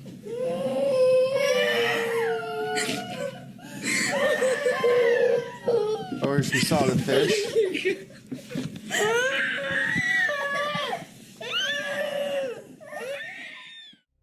Next time, junkie. Weird as heck. I think that is weird.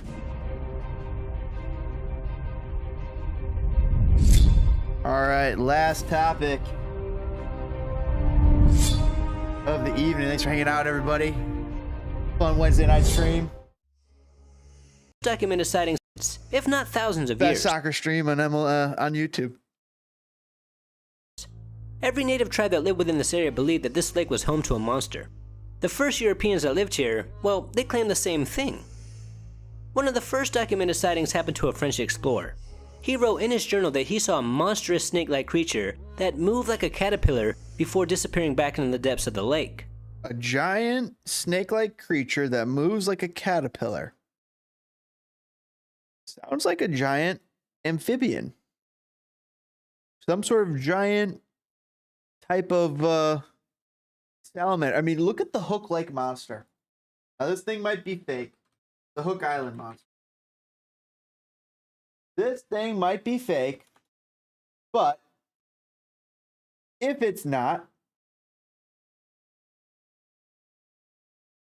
it could be just a giant salamander. I think it's got legs. I think it's got tiny little legs. Little tiny that just like grab through. Let's go look at a salamander. Let's see, Hook Island monster salamander. Yeah, that I like that. Whatever that was. See this? Look at that. That looks like what I'm talking about. Boom, boom, boom, boom. Tiny little legs. Look up under water salamander. Look how big the legs are. They're not big for how big it could be. And go back to that Hook Island monster. Lake Erie water snake. Look at this thing. That's it. Look at this. This could very well be what we're looking at.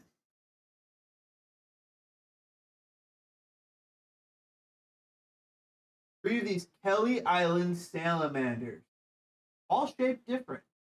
This one was shaped similar to a smallmouth salamanders, but the others lent more to tiger salamanders.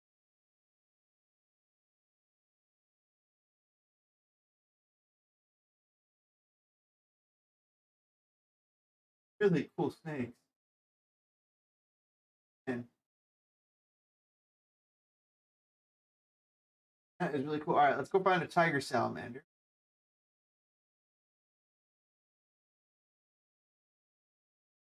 Whoa. Look at this. It looks dangerous. This thing looks like it could hunt at night. The forest. Imagine one of these. Woo-wee.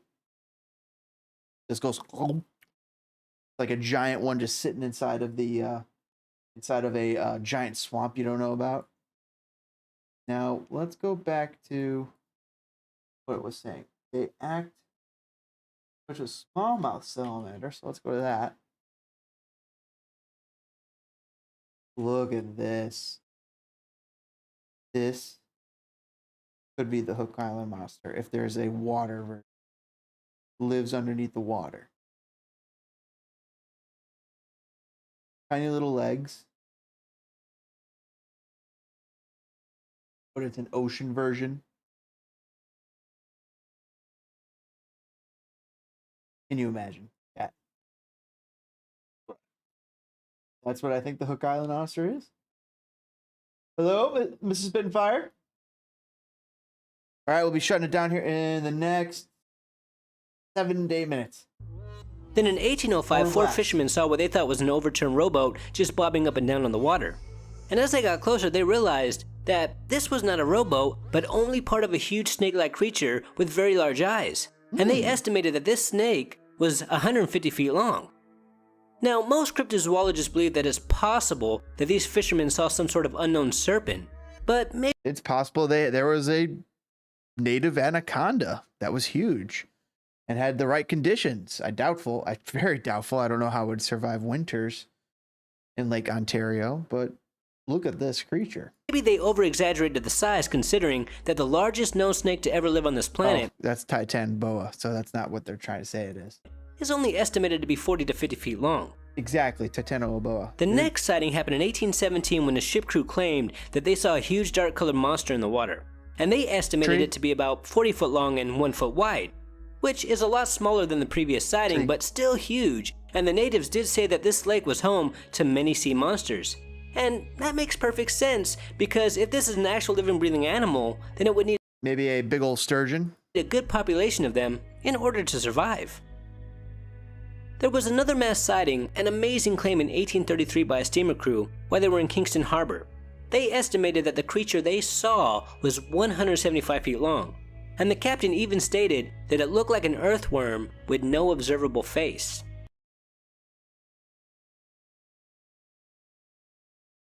I went from like no to like, because my plausibility meter went like, whoa.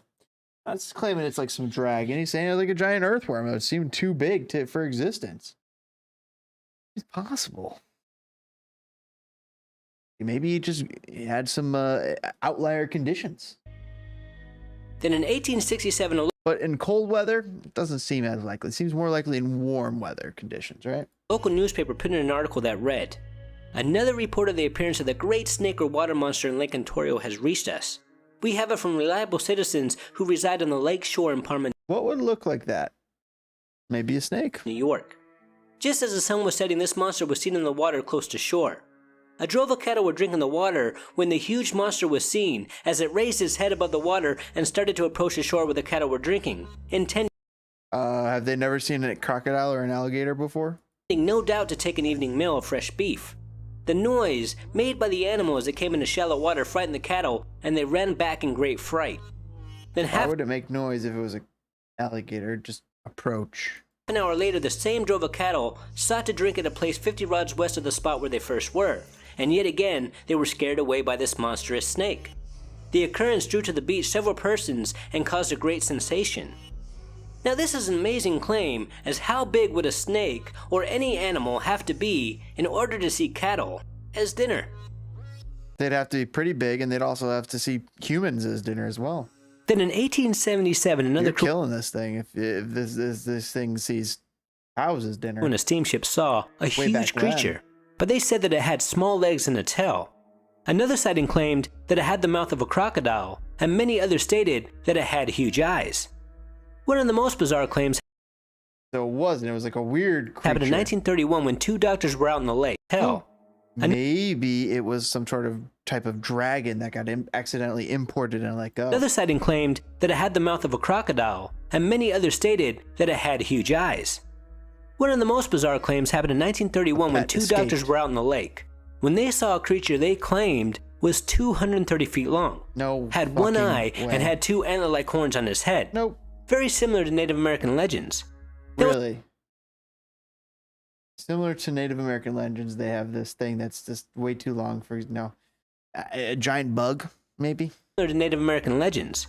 Now it's kind of amazing how many sightings there were during the 18 and early 1900s. That's true. And I'm sure some of them were probably exaggerated, but I do believe that it could be, or could have been, some sort of large unknown snake species that lived in these waters, or maybe something else entirely. But whatever this was seemed to have just disappeared as the sightings just stopped coming in. Now, interestingly enough, not too far away from Lake Ontario is an ancient Native American structure known as the Snake Mound or the Serpent Mound. And this structure is huge, making me wonder if the ancient native people of this land had also encountered some sort of serpent-like monster. I thought that's a little bit of ways. There are also many sightings of a sea monster in Lake Erie. And in some of these sightings, the description is very similar, if not the exact same as the sightings in Lake Ontario. Lake Ontario is pretty far away from the snake. Making me wonder if the ancient native people of this land had also encountered some sort of serpent-like monster. Erie. And in some of these sightings, the description is very similar, if not the exact same as the sightings in Lake Ontario. And Lake Erie is right next to Lake Ontario. In 1817, a ship crew reported that they saw a dark-colored serpent that was 30 to 40 feet long. Then the exact same year, another crew on a ship saw a similar creature, except they estimated it to be about 60 feet long. And they shot at it with a musket, but the gunshot had no visible effect whatsoever. One of the most famous sightings happened in 1892 when many people on a boat saw a huge creature that appeared to be fighting something in the water. And when it was done, it calmly floated right alongside the boat. And according to all these eyewitnesses, its head was out of the water by about 4 feet. Its body was about 50 feet long and it had flippers and sparkling eyes, basically describing a plesiosaur. And according to my research, a plesiosaur could grow up to 50 feet long. And there have been many other sightings, but they are far less now than once they once. I don't think that what do you guys think that would be? What would that fall under? A giraffe? I mean, there's no way. That wouldn't make sense. What could that fall under? What could be like South American creature could they see and they'd be like, they not recognize, like a hippo of some sort? Once were, just like in Lake Ontario. And this monster in Lake Erie. A lot of these misunderstandings happened when times before the zoos, people populated zoos and really understood creatures and what they looked like, and had the education to understand. Is now known as Bessie.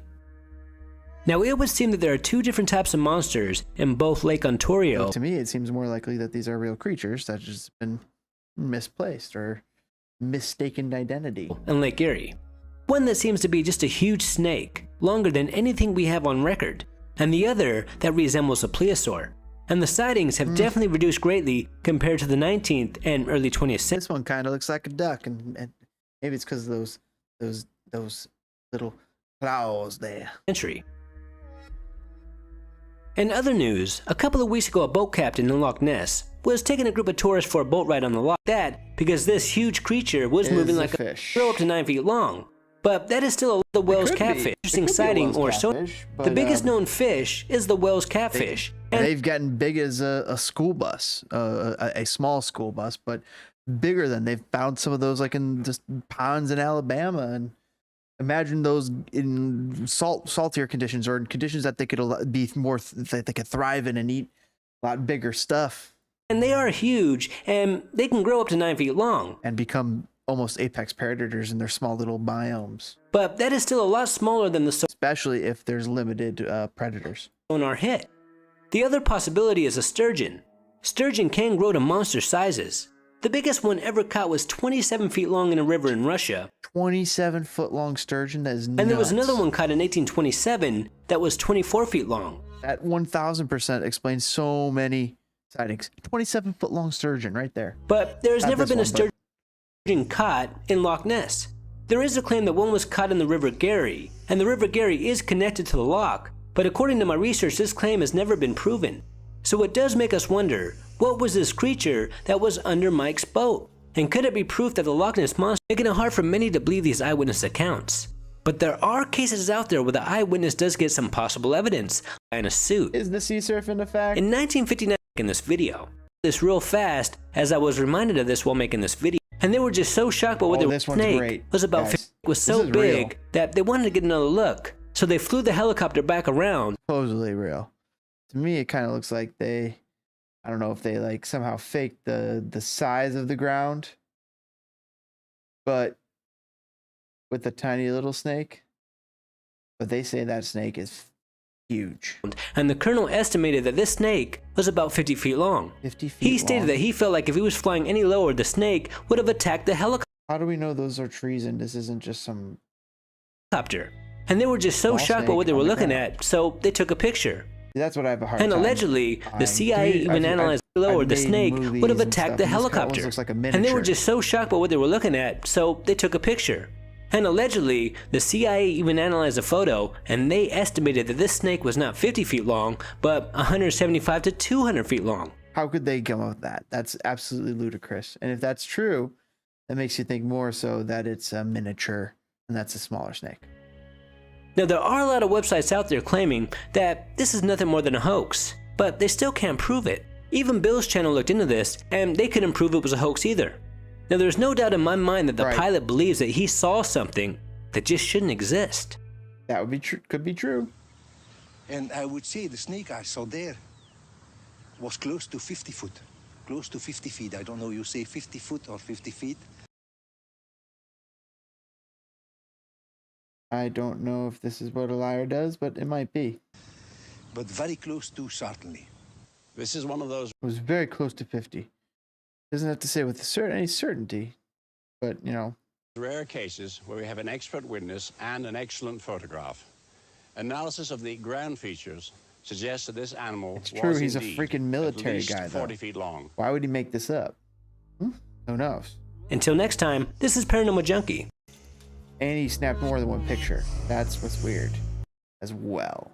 Maybe there's some truth to it of the 50-foot snake in the jungles hidden That would be freaky. Another Anaconda movie coming soon. All right, chat. It's been wonderful. Thank you for joining us here on Spitting Fire. I'll catch you guys on the next one. Kick that like button. Subscribe for more Spitting Fire. Hit that bell icon to get notified of our live streams. We'll see you guys next time. Fire it up, footballers. Have a great one. And thanks for hanging out. I'll see you guys later.